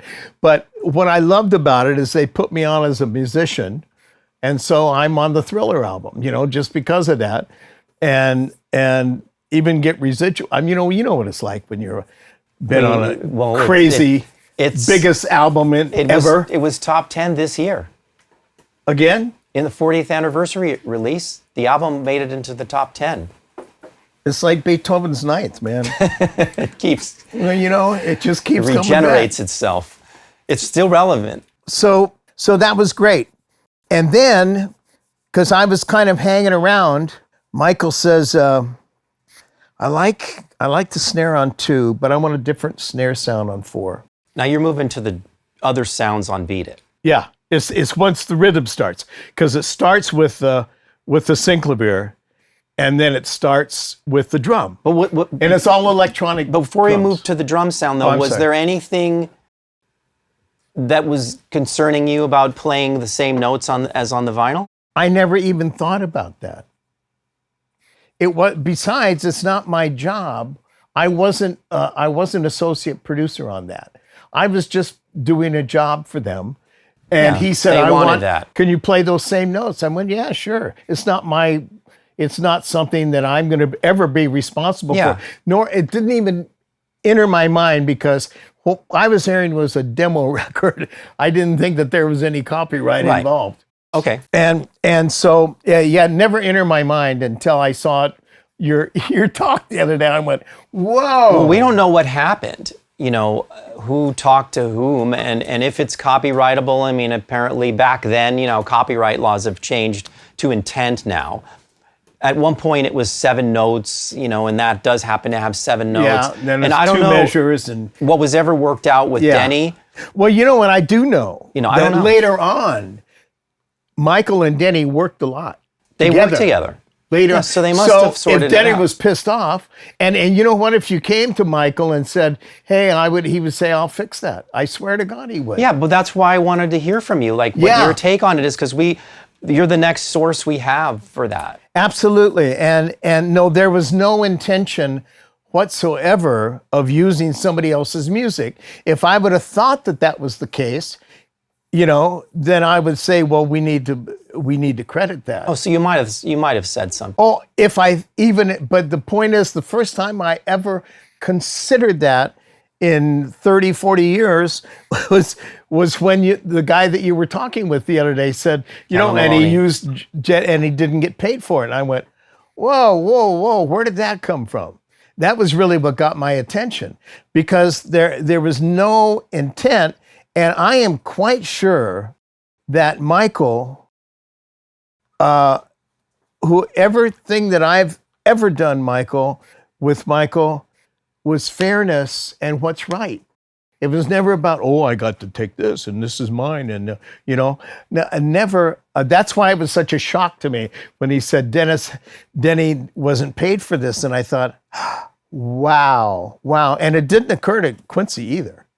And Quincy knew where it came from, because he had the same album, Down, down, down, down, down, down, down, ka-chunk, ka-chunk, ka-chunk, Well, where I went next was that Michael says, I want a different snare on the 4th beat. Mm-hmm.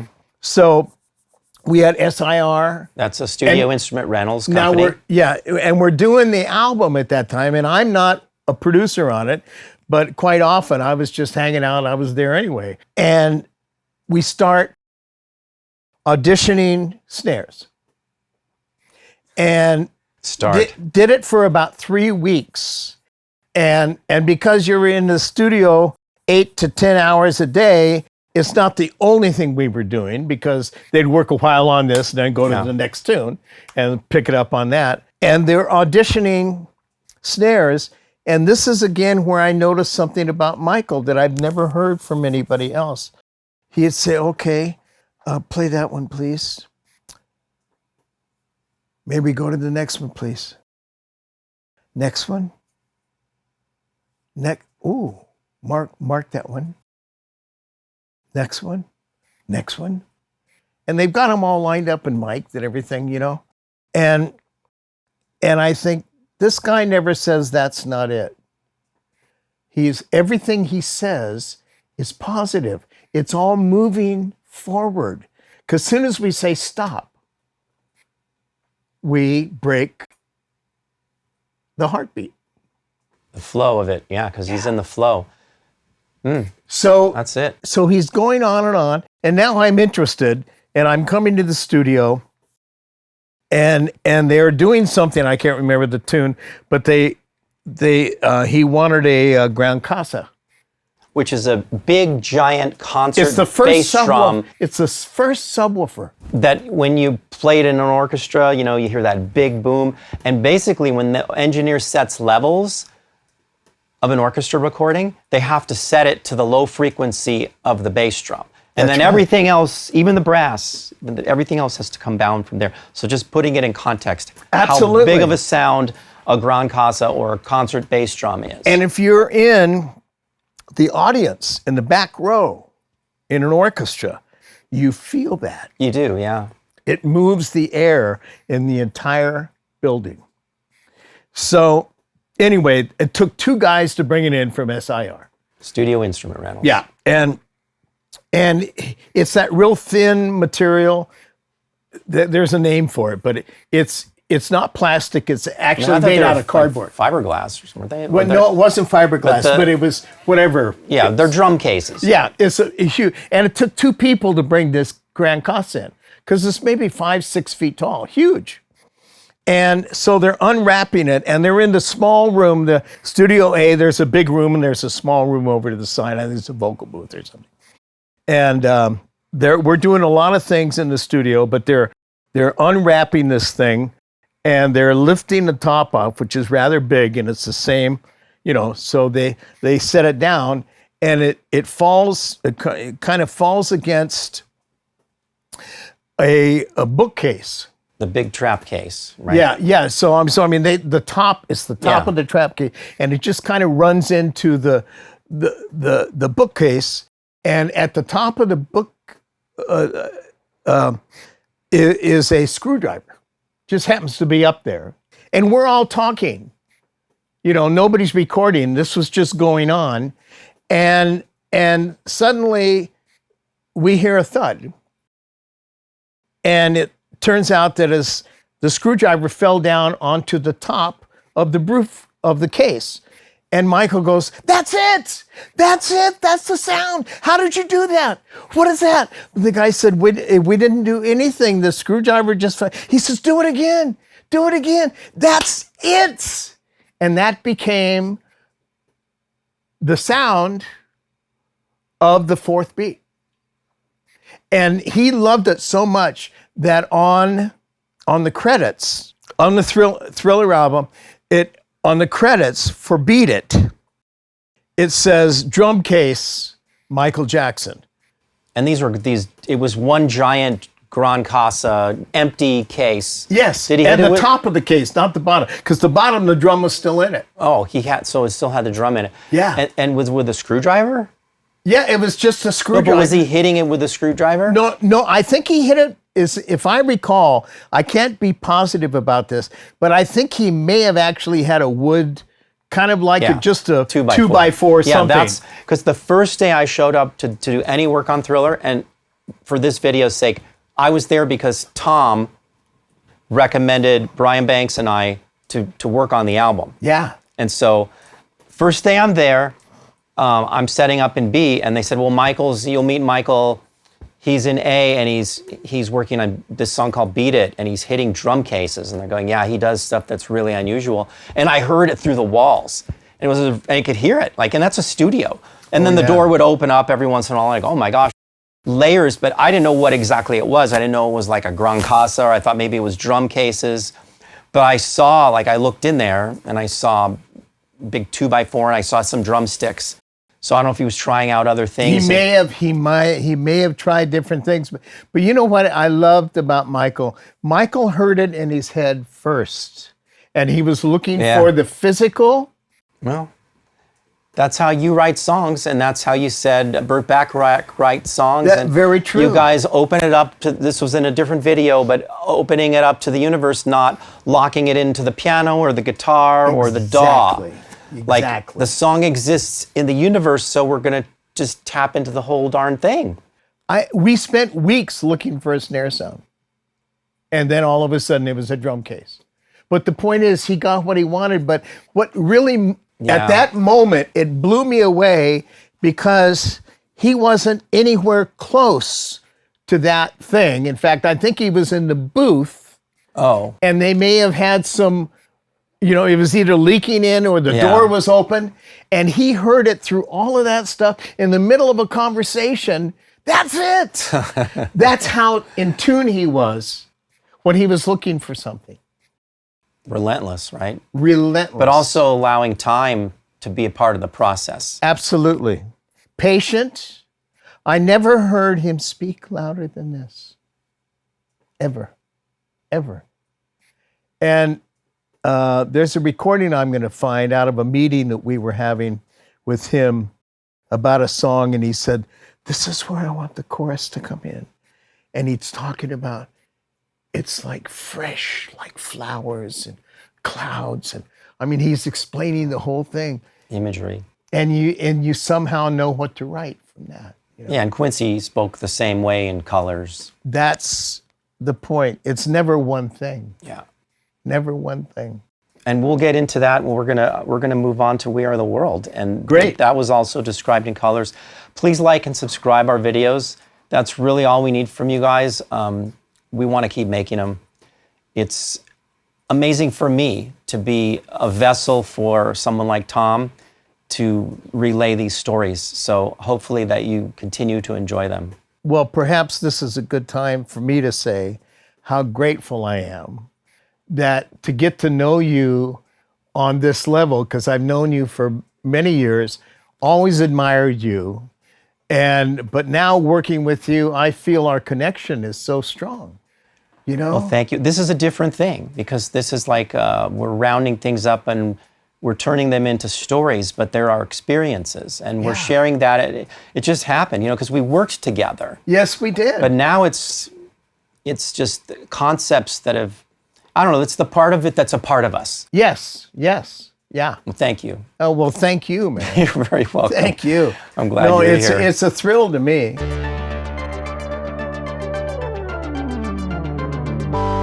We just got through talking about the story of Beat It and how the Synclavier got into the picture, but way deeper, and the way these sounds entered the consciousness of Michael and Quincy, and then, the song and how it basically started changing the sound of music.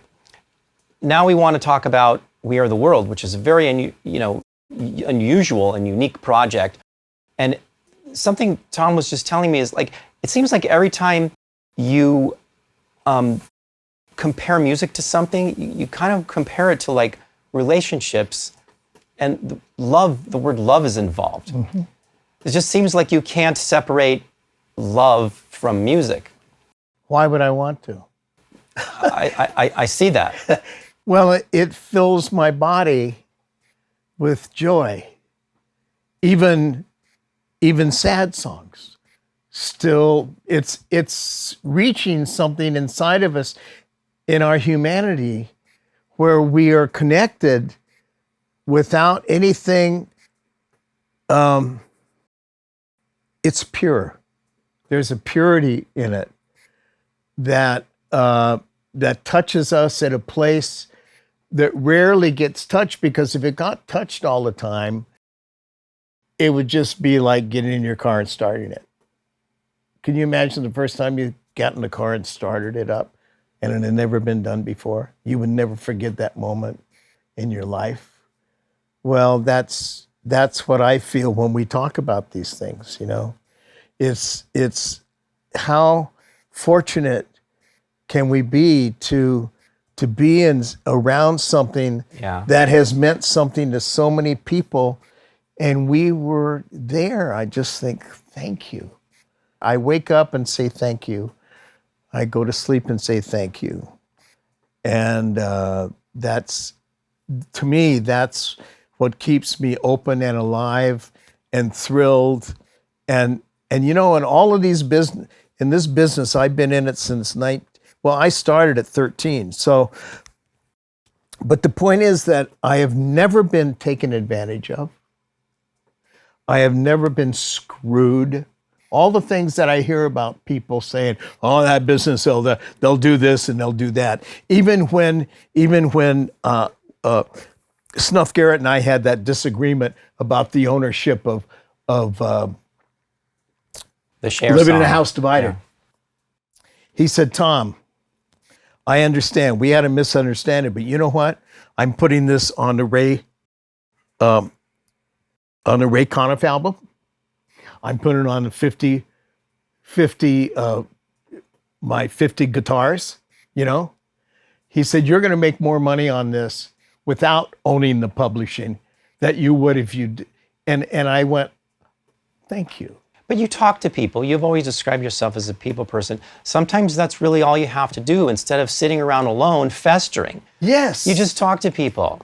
Yes. And I think like this whole thing about love, you know, you've mentioned looking for inspiration like outside of just the piano, right? And I've added the DAW to it. And people ask all the time, you know, well, where do you find inspiration to write these things? Well, then we started saying like, well, it's out there in the universe. But really, we're part of that. And all you have to really do is look to the love that's inside you. Listen. Because it's like the story of Siddhartha is you keep traveling all around the world, and then at the end you realize that you didn't need to go anywhere because it was all right where you were in the first place. You can't run from anything. It's all right there. So you tap into this feeling of love, but then what do you want to do? You want to share it. You don't want to hold it into yourself. Ooh. And this is a perfect segue for We Are the World. Thank you. Thank you. Excellent. Excellent.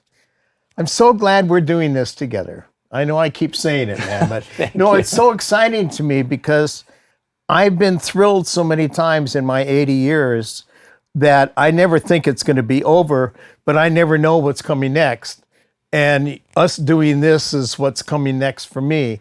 It gives me something to be thrilled about when I've got some things that are saying like, you know, we're going to have to do this and we're going to have to do this. And what we're doing says, this is just to keep me alive so I can enjoy this. You know, what a beautiful, beautiful thing to happen. And to share these memories and We Are the World. I got a call from Quincy Jones. Thank you. Out of the blue. Well, not out of the blue, but he said, "Hey, man, I want you to come over and listen to this, and I want to," or not listen. He said, "I want to talk to you about something." And because he knew Ken Cragen and I were friends. I met Ken Cragen when I did the Smother Show, which is the very Smothers Brothers. Yeah. And it was the very first big time thing I'd ever done. And what I loved about it was that Ken Cragen was their manager. And he was there for every show. I know that, for the Smothers Brothers. He managed. People don't realize they were huge. They were like a huge act. They were huge. And, TV show. And he, you know, Ken and I aren't that many days. You know, we just lost him this last year, but he, I don't know how many years he's older than me, but it was that, but this was, he and I liked each other in the moment we met. That's what I'm talking about. There's no boundaries. I liked him, he liked me. And I loved doing the show. So sometimes we'd have coffee and lunch and stuff together and just whatever. And all through the years, and all of a sudden, you know, Quincy calls, he says, "Hey man, there's something going on. I want to talk to you about it." He said, "You heard the song, Do They Know It's Christmas?" And I said, "Yeah, it's a beautiful idea." And he said, "It was a brilliant idea, but it was limited." I said, "How so?" He said, "Well, nobody's going to play that song in March." Thank you, Quincy Jones. Thank you. And he said, Geldof, who put it together, Bob Geldof, realized that, oops, up. So, and they sold more records than had ever been sold in the UK, even the Beatles, with that song in 8 weeks or something. It was crazy. Oh. But it had a dead end. Right, seasonal. So he comes to the States and he calls Deo. Harry Belafonte. Harry Belafonte. Love that man. One of Quincy's best friends, Oh yeah. like you and Yeah. Sydney Yes. Portier. Those Oh my God, I love Sydney. Oh God, I got so many stories about Sydney. We'll do that sometime. Anyway, yeah, he comes over and he talks, and Harry, who is not a producer, thinks, well, you know what we should do is we could do this great big concert to raise money for these people. And so he calls Ken Cragen. He says, hey, man, I think we ought to do yada, yada. He gives him all the stuff. So Harry Belafonte called Ken Cragen. Yes, yeah. And Ken said, I have another idea. He said, I love the idea of a concert, but a concert's a one-off. It's done. Mm-hmm. We need to write a new song and record it. And I've got the guys in my stable. So he goes to Lionel and he says, hey, this is what we do. So he starts, this is where Quincy calls me. And he said, so Lionel started this song, and then when I heard it, he said, I thought Michael needs to kiss this. That's what he said. Michael needs to. Who said that? Quincy. Okay, that does sound like a Quincy thing to say. He said, Michael needs to Quincy. I said, can I hear Lionel's version? He said, no. I don't question him. He just said no. I said, okay, fine. So then I don't hear it until Michael's already done whatever he did. I don't know who did what, quite frankly. So they had worked together before you heard it. Well, yeah, but I did the first night I went over his house. I heard nothing. He just explained it. He said we're on the fast track, and Cragen is so smart because how are we going to record this with all these things that we want to do? Well, they're doing the award? It was a Dick Clark show, American Music Awards. Everybody's going to be in Hollywood. Okay. So Cragen is putting it all together. Well, we'll pick these people up. And he said, the first thing we need to do is to pick the voices because we can't do them all.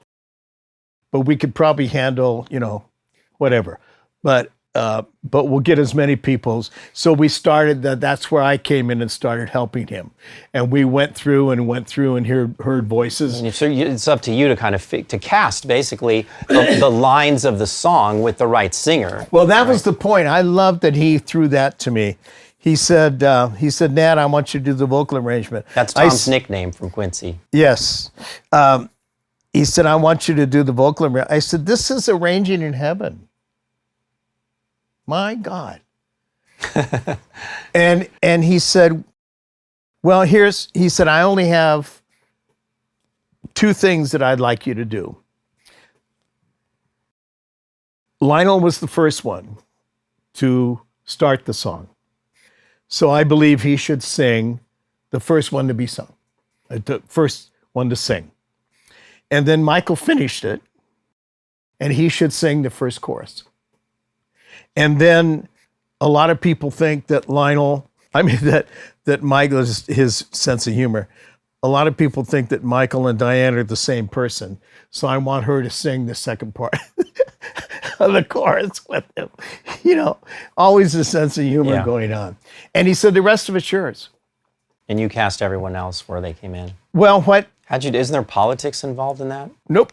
None. No, there wasn't going to be any politics in anything. So it was that leave the ego First at of the all, door. we're all working pro bono. No one is getting paid. And I love Ken Cragen. He handled this. Everybody on that television, no one got paid.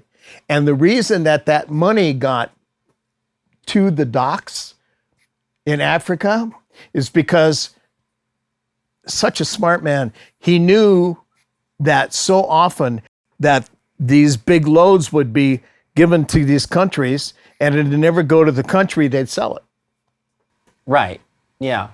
And so politics were going on there. But he said, but we have the visibility with this, with these worldwide artists, that we're videoing this from the recording all the way to the delivery. Yeah. And the goods got delivered. Right to the people. Right to the people. It was the most thrilling thing. Before that, I'd worked with so many wonderful people. Somebody said, "What's the apex?" And I said, "There isn't one, man. They're all good, you know." But all of a sudden, We Are the World was, if I had to pick one, it was it. That's the apex. Well, how'd you go about doing that? Well, I've been interviewed many times about that, and people say, "Oh my God, that must have it must have been so hard." And I said, "No, it wasn't hard at all." First of all, Ken was so organized. He sent me recordings of everyone who was going to sing a solo once we picked the guys. So that was sorted out. Yeah, we picked out the voices that we wanted, and there were more than we needed. So I got the kind of, but again, this is beyond thinking, you know. So I knew it was started with Lionel, you know. And then from there, I just heard the next voice. They stepped up.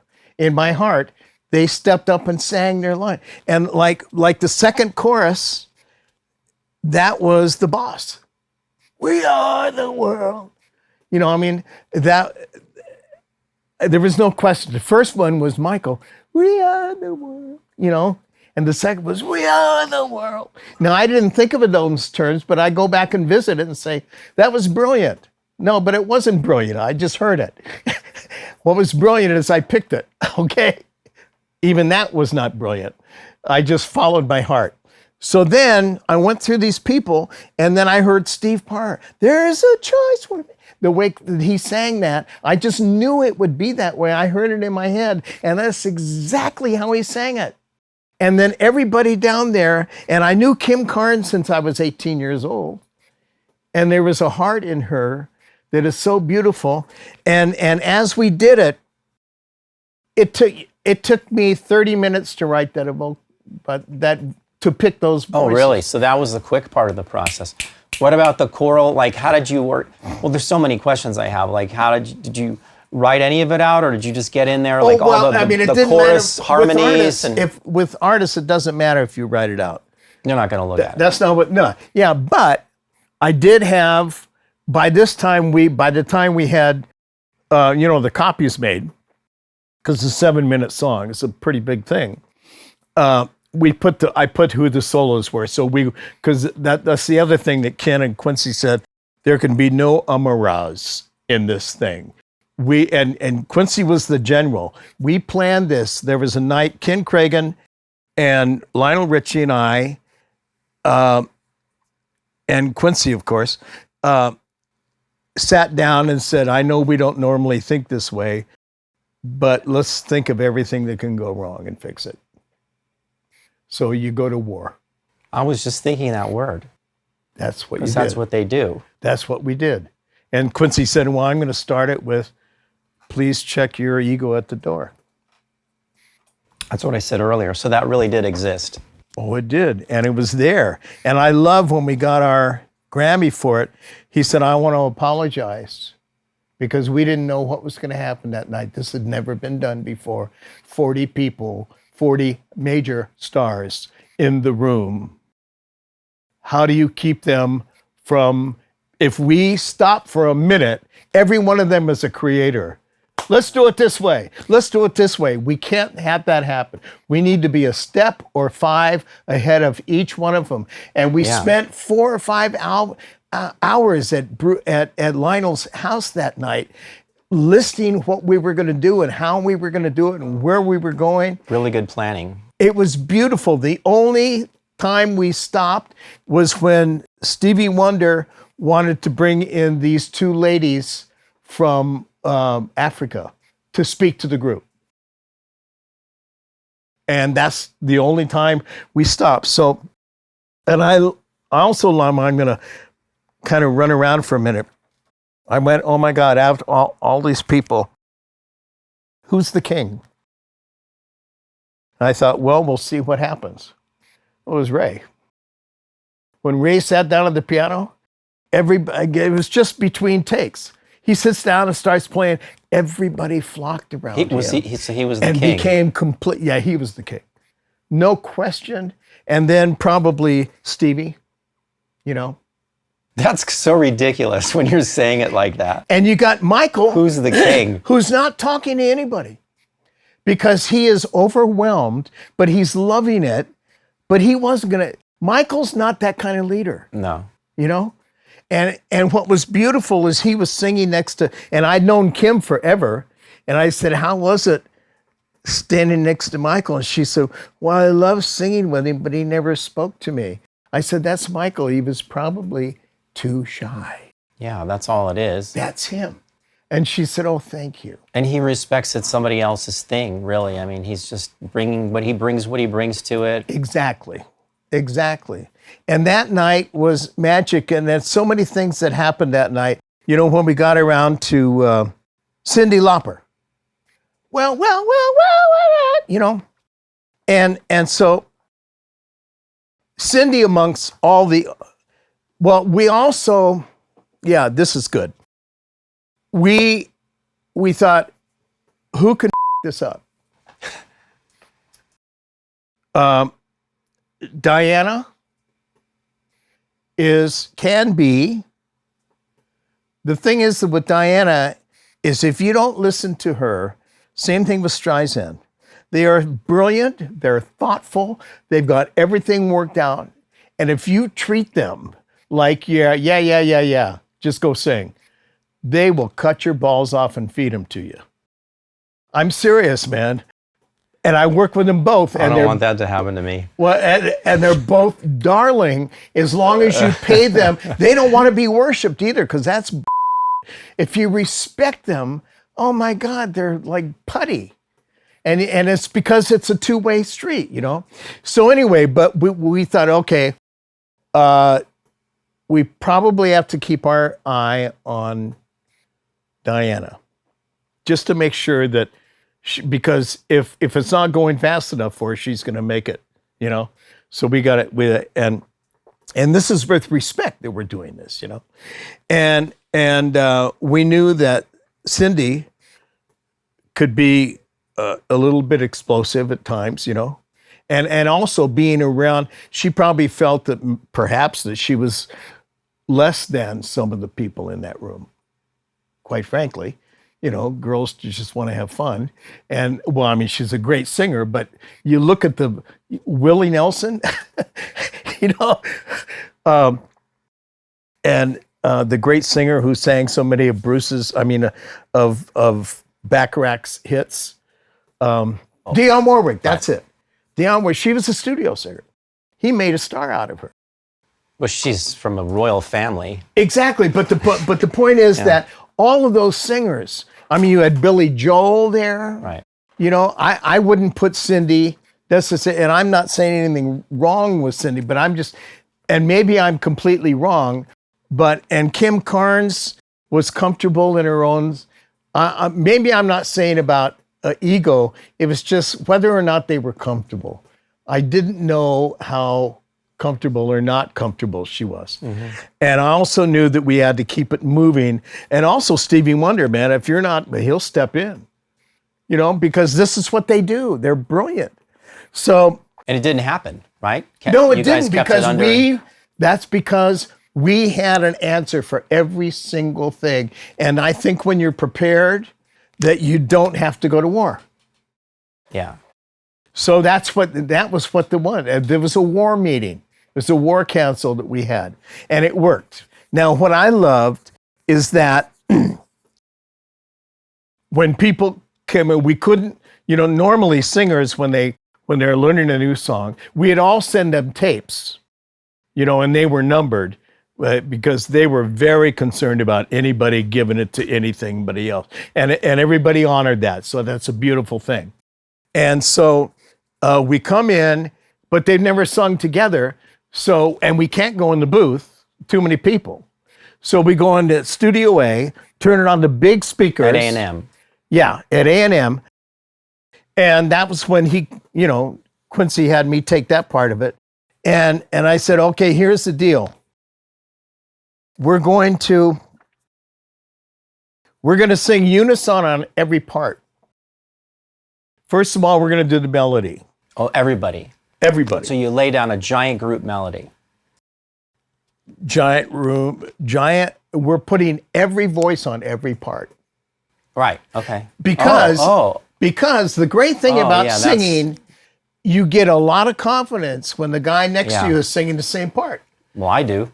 Well, we all do. Well, you guys can hear all these parts, man. But that way, I mean, we all worked out that too, and that was a point that I made. We were talking about it. Is that we are comfortable when people next to us sing. I see. So then everybody sang the same part when you did so that's how you did the group harmony. Group everything, melody, and said, okay, here's the deal. And I used a thing we use to group singers all the time is say, suck along quietly. If it's out of your range, don't try to save it. You got somebody next to you who's killing it. Yeah. Stop singing. Nobody's gonna miss you. Right. So that was the thing. So I said, here's the deal. We're all singing unison in the same octave. If it works for you, great. If not, do it whatever works for you. Right. No heroes. Just sing. And then we're going to do it up an octave. Did you double it? Oh, we tripled it. I mean, I wanted to hear this. No. Well, Bruce, I don't remember exactly, but knowing Bruce usually does 3 takes. And he couldn't do it that night the way he loves to do it, which is the 1 take, you're in normal proximity to the microphone. Yeah. The second take, you're back a step. Right. The third take, you're back a step. We didn't do that. Couldn't do that. But we did it on Michael. Right. That's what I remember that from all the time. Yeah, because he was there early. He started singing at 6:30. He didn't go to the show that night. American Music Awards. Everybody else was at American Music Awards. But we wanted Michael to get his say, and he wanted to do it. See, I don't know if you know this about Michael, but you probably do, or maybe haven't considered it. But when I learned about Michael, he was raised in a family of 11 people, 9 kids and 2 parents. If he's around a dozen people or less, he can be himself. If it's more than that, it's too much energy. He absorbs that energy, and he goes inside of himself, and he becomes this. So, and Quincy knew that. So we said, and Michael wanted it that way. He says, can I do my vocal just alone? So it was just Michael and whoever was shooting it, the engineers, and, Quincy and whatever. And so we did that. We did his part beginning to end. And I love the way that it was a perfect lead for everybody else because he didn't ad-lib anything. He just sang the song, and he didn't color it. He just sang it. So it was perfect. So we've got 40 people in there. We're all listening to it. And we said, you know what? You don't have to sing. Sing when you're ready. We're just going to play it over and over. We'd rewind it. It was 7 minutes long. We would rewind it and sing it again. And everybody was getting comfortable. Well, the interesting thing is when we got all 40 people in there was no negative vibes, but there was uncertainty. Nobody ever had been standing next to their idol singing. So all of this was going on, and that's why we thought that let's just keep going. Just keep going. Sing when you're ready. Don't sing if you don't. It's just real easy. Now this is the solos too? No, this is all just 40. The group sing. This is everyone who's I singing the group. I follow that, but when you did the solos, did it... Much later. Were they all individual, though? Or did they punch in their sections? Or did they just run it down and everybody jumped in? Let's get to that in a minute. I want to stick where we are. Good. In radio, they don't want any dead air. One thing to the next thing, one thing to the next thing. Oh, yeah. Well, that was the way it was that night. There's no dead air. So we're rewinding, and while we rewind it, talk amongst yourself, whatever, go to the pod. And so I love it about the 3rd or 4th time. Rewinding's a thing of the past. That we were rewinding, okay? Yeah, right. All of a sudden, here comes Diana Ross with her music, holding it like the Bible. And she goes up to Daryl. Daryl. Hall and Oates. Hall and Oates, yes, yeah. She goes up to Daryl Hall, and she's holding this, and the look on her face is like 11-year-old girl. Now, this is while they're rewinding. And she goes, Daryl, I'm your biggest fan. Would you mind signing my music? And the whole room goes, look at this room. And he signed it. The next 45 minutes, we all signed each other's music. Well, you know what happened? We went for unsettled to a family. At the end, I mean, not only did Diana not interrupt anything, but she brought us all together. Well, you said she was a wild card. You didn't know, and then it went the other way. It was beautiful. I have another story about her later too. I mean, she was a queen, an angel, everything feminine that you love. She was that night. And so we do the chorus, and that was the other thing planned, is we do the chorus and invite them to stay in the green room, but out of the studio. The ones that aren't doing solos. Yeah. But you did the chorus, you did all unison, and then the next harmony, they'd all sing it together in unison, but it's a harmony part. Absolutely. And then however many there were. There were 2 or 3 harmony parts. Okay. And then they were dismissed. And they say you can go home or you can go to the green room. We had finished the group stuff. And it was so much fun because what I loved about the fact that we designed this, so everybody's singing together, it gave them confidence. There was never like, where do I sing? Where do I come in? What is my part? It's just everybody sang, and if it doesn't work, don't sing. You know, if it's not in your range, sing it when it gets back in your range. So we made it perfectly easy for them. And what I loved about it is that there was so much confidence in this choir. Yeah, that was smart. Because they're artists. It was wonderful. We had a lot of good brains thinking about this stuff, you know. And Lionel was part of it. Ken was part of it. And of course, Quincy was. And you. Well, yeah. I'm saying, but you were brought in for that. Between the 4 of us, you know. And everybody added to everybody else's thing. So we finished the chorus, and then they were excused to go to the green room, or they didn't say they couldn't hang around. The non-soloists we're talking about. Yeah, right? Because now we're going to do the soloists, and we didn't say clear the room because that again is separative. Yeah. But we said, hey, you can go to the green room, there you can drink and talk, and mostly people did, but some of the people hung out. So we started doing them, and it was like butter. It was so easy. And I remember when Quincy said, show me who you have doing what. And when I showed him where I put Tina Turner, I had worked with her before, and her low chops are crazy good, beautiful. We know her for all her energy, but I had her sing, this is on the Mac Davis show. I was a special material writer. I said, I would like for you to sing You Are So Beautiful to Me. And she said, I get to sing that? She killed it. So she and I had a relationship. Almost everybody in that room and I had worked together at some point, which was really a pleasure to me because there was a little bit they knew about me, I knew about them. That's why you're there. I mean, you knew everybody, but so Quincy didn't know who was singing what until you got there? Oh, no. He knew but he said, it's up to you. You do it and then show it to me. All right. And so I'm showing it to him. He's like, love it, love it, love it, love it. Man, he says, you got Tina low there, man. I think it's too low for her. I said, well, okay, you got to trust me, man. I've done this with her. She kills you. He said, okay, fine. You know, but I love Quincy's, you know, he notices everything. Mm-hmm. So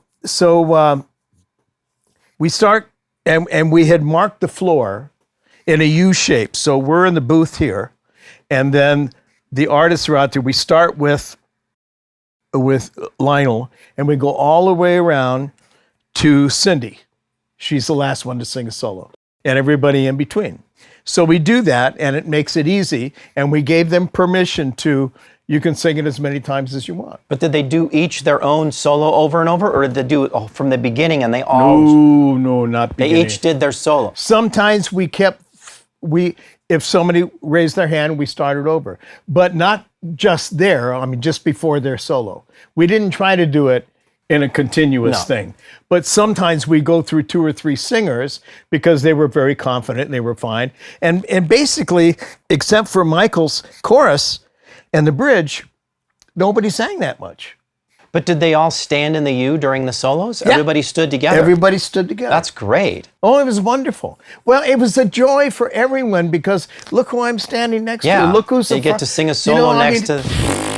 And everybody is like, oh man, you're my favorite artist. You know, it was all a love thing we were talking about. We took out anything that would cause, and really Diana was so instrumental in that by saying, would you please sign my, oh my God, it broke the ice. So you're talking about she asked Daryl Hall for his autograph. Oh yeah. And like a little 9-year-old girl, man, I swear to God, I could see, I was looking right at her because I saw her coming this way and I thought, we're going to have to stop this or what? We didn't know what she was going to do. And that changed the tone of the whole session, right? Yes. Before that, we were a group of nice people, unsettled, not sure, but no negativity. And at the end of that, we were family. Arms around each other. Oh, because yeah, she let's triggered that event, and then everybody wanted everybody to sign, and yeah, and then Quincy. It took 45 minutes. But Quincy let that play out. Oh, of course he did. That was probably the most important thing. Well, he's the general, and that's what Quincy. One of his greatest. I mean, there's so many things about Quincy that are great, but he knows when to step in and when not to. Yeah, in that moment, that was the most important thing. It was. So now we get on the mics and it's like everybody's ready. Let's hit this. Yeah. Let's roll it. You know. And we Right. I mean, we didn't do a bunch of takes. If it was anything, it was about moving mics and levels and stuff. I can see that. But the gang was ready, man. We sang it all the way through, and and we had Quincy called them the non-singers, but the non-soloists. Let's put it that way. Maybe that's what he called them. Because over here were the people that weren't singing solos. In this group over here on the left were the people that were singing solos and also weren't. But anyway, Quincy wanted the strength over here and the gang over here. They're all good singers. Nobody's bad. You know what I mean? But that was, we thought all of this stuff out. How can we make it the best? So now we do this and we go around and you can imagine Cindy's over here, everybody else is singing, and some of the people, like Diana, even though she sang it, she wanted to sing it a couple of times, that's fine. And some of the people did it in one take. I mean, like, who were we just talking about that did all the Bacharach? Oh, Dionne. Yeah, Dionne Warwick, yeah, she killed it. So did Willie Nelson. He's a one-take guy. He's like a Sinatra. I did it. Well, you want something else? Okay, fine. But I did it. So anyway, that's the way it went. And few people. So we get around finally to, and she comes in, well, kills it. And we finish that. So we're through with the solos. And like I said, a lot of people did it 2 or 3 times. And Quincy gets on the talkback and says, Cindy, come on in here and listen to this. She goes, wait a minute. I've been standing here for 2 hours while everybody else sang as many times as they wanted to, and you're going to let me sing it once? And he said, come on in here and listen. She heard it and went, okay, I'm done.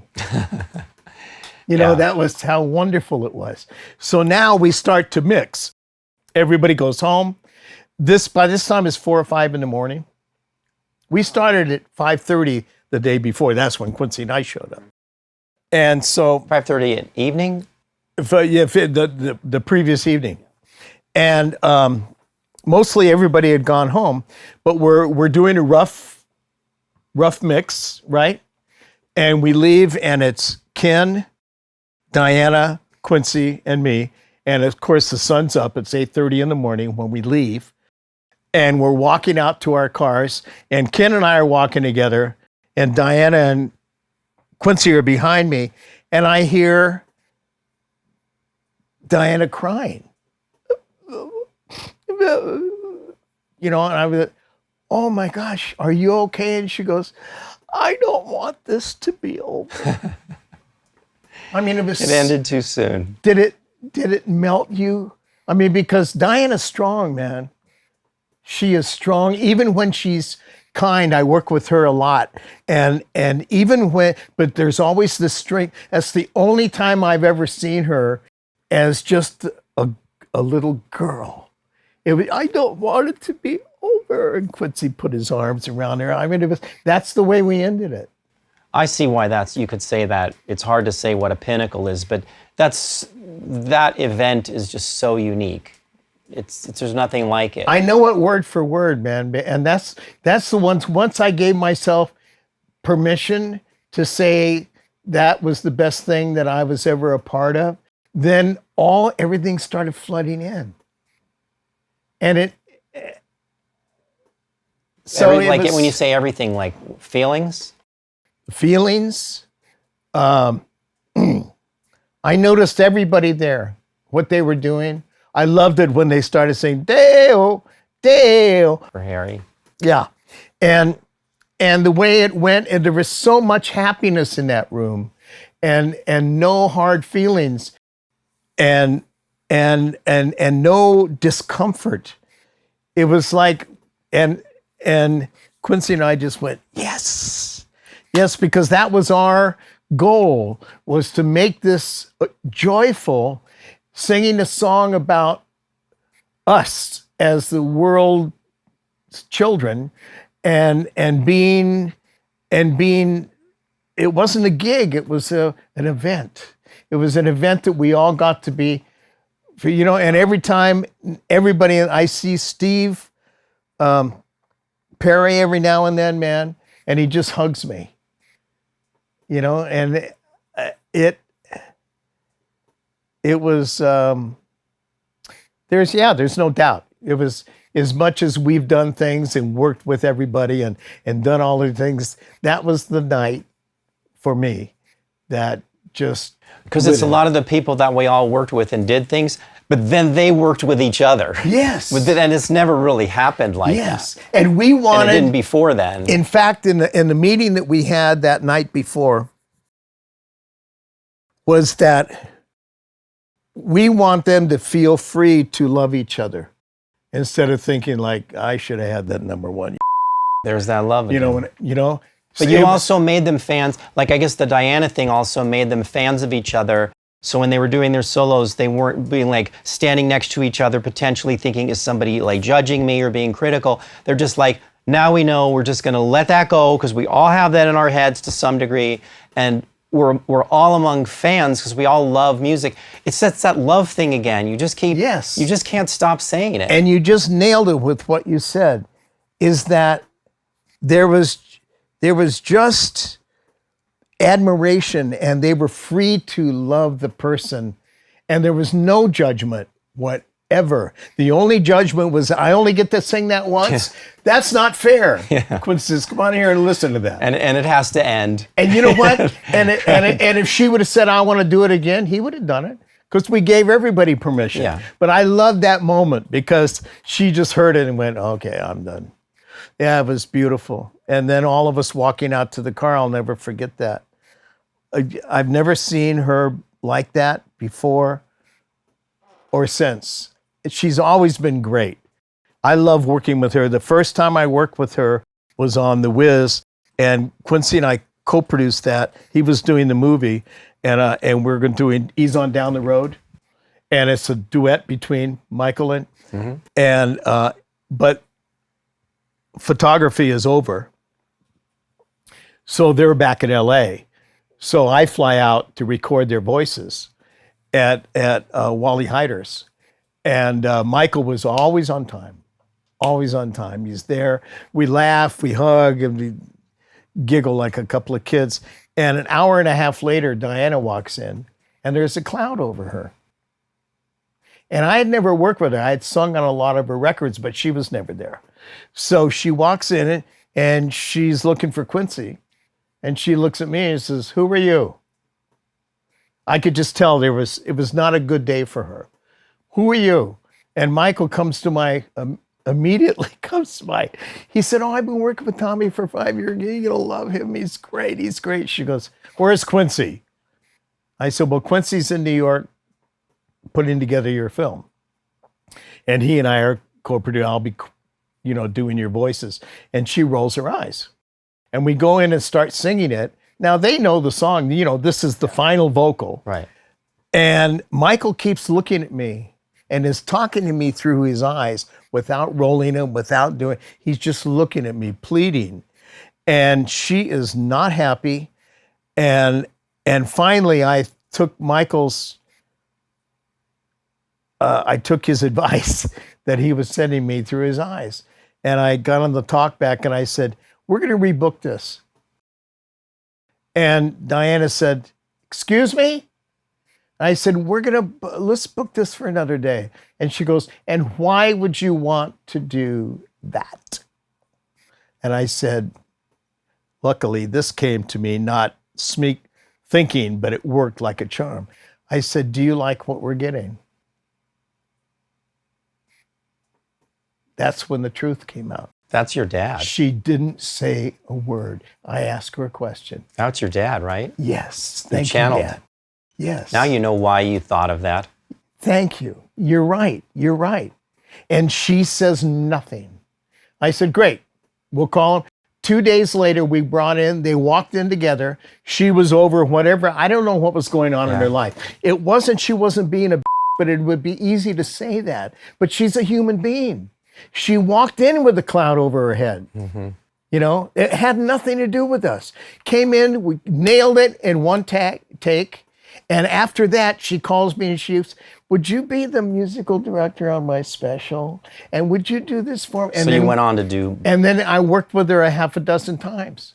And she and I are the same age. I adore everybody that was there. I love Willie Nelson. Oh my God. I got to tell you this real quick. Willie Nelson. I write a song for Wag the Dog. And it was like, We Are the World, but they wanted it about America, I write the thing and we go in to record it and then we shoot it. And they wanted my chorus in there and stuff. So I was there on the shoot. And in the movie, it's Willie who writes the song, So we're sitting around. I just love him. He's high from the time he gets up in the morning. It's worked for him. He smokes all the time. All the time. And it's cool for him. So we're sitting around and he said, hey man, I got a story for you. I said, great, tell me. He said, well, there's this guy who's a great old cowboy. This guy, when he was in his youth, nobody could be a cowboy like him, man. He was the roughest, toughest, amazing, but he got older, but everybody respected him. So this guy that owned this big farm decided to hire him to just ride around the perimeter of the ranch every day and fix little things with the barbed wire fence. Okay. And he said one day he's out there just kind of loping around, and little did he know, but a snake came out of the ground and freaked the horse and threw him into the barbed wire fence and himself into the barbed wire fence with such velocity that it ripped off this cowboy's arm, man. And he was so tough. He reaches down and he gets his arm and he reaches into the saddlebag from his horse and he takes a needle and thread and he sews up his arm and he gets on his horse and he rides back to the farmhouse, to the ranch house. The guy comes out, says, what happened to you? He tells him, he said, you are the roughest, toughest cowboy I've ever seen in my life. I want you to be the foreman on the ranch. And the cowboy goes, all right. Is that a good one? I knew you guys would enjoy that. Well, so there we go. What a day for me. What a day for me. For everyone to be able to have this in their possession. And hopefully you'll enjoy it. Hopefully you have enjoyed it.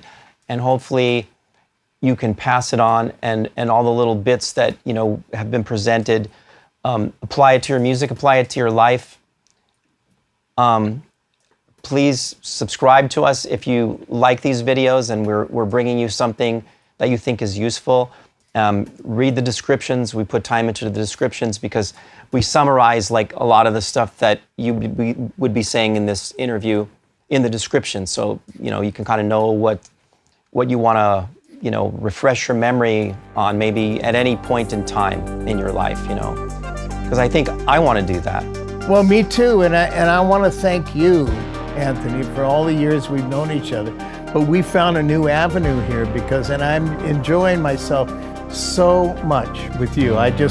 It pours out of me. That's how I can tell that the vibes are cool, because it's just, there's no thinking, it just goes. Well, thank you. And thanks, man. And and to my crew, Yes. Dante, Will, and Ben. Yes. You guys Thank you, are guys. making this happen. What a thrill. Until next time, Tom Bähler, the legend of so many things. Now you know. Well, now you know the real What story. a thrill to be here with you guys. Thank you. Thank you.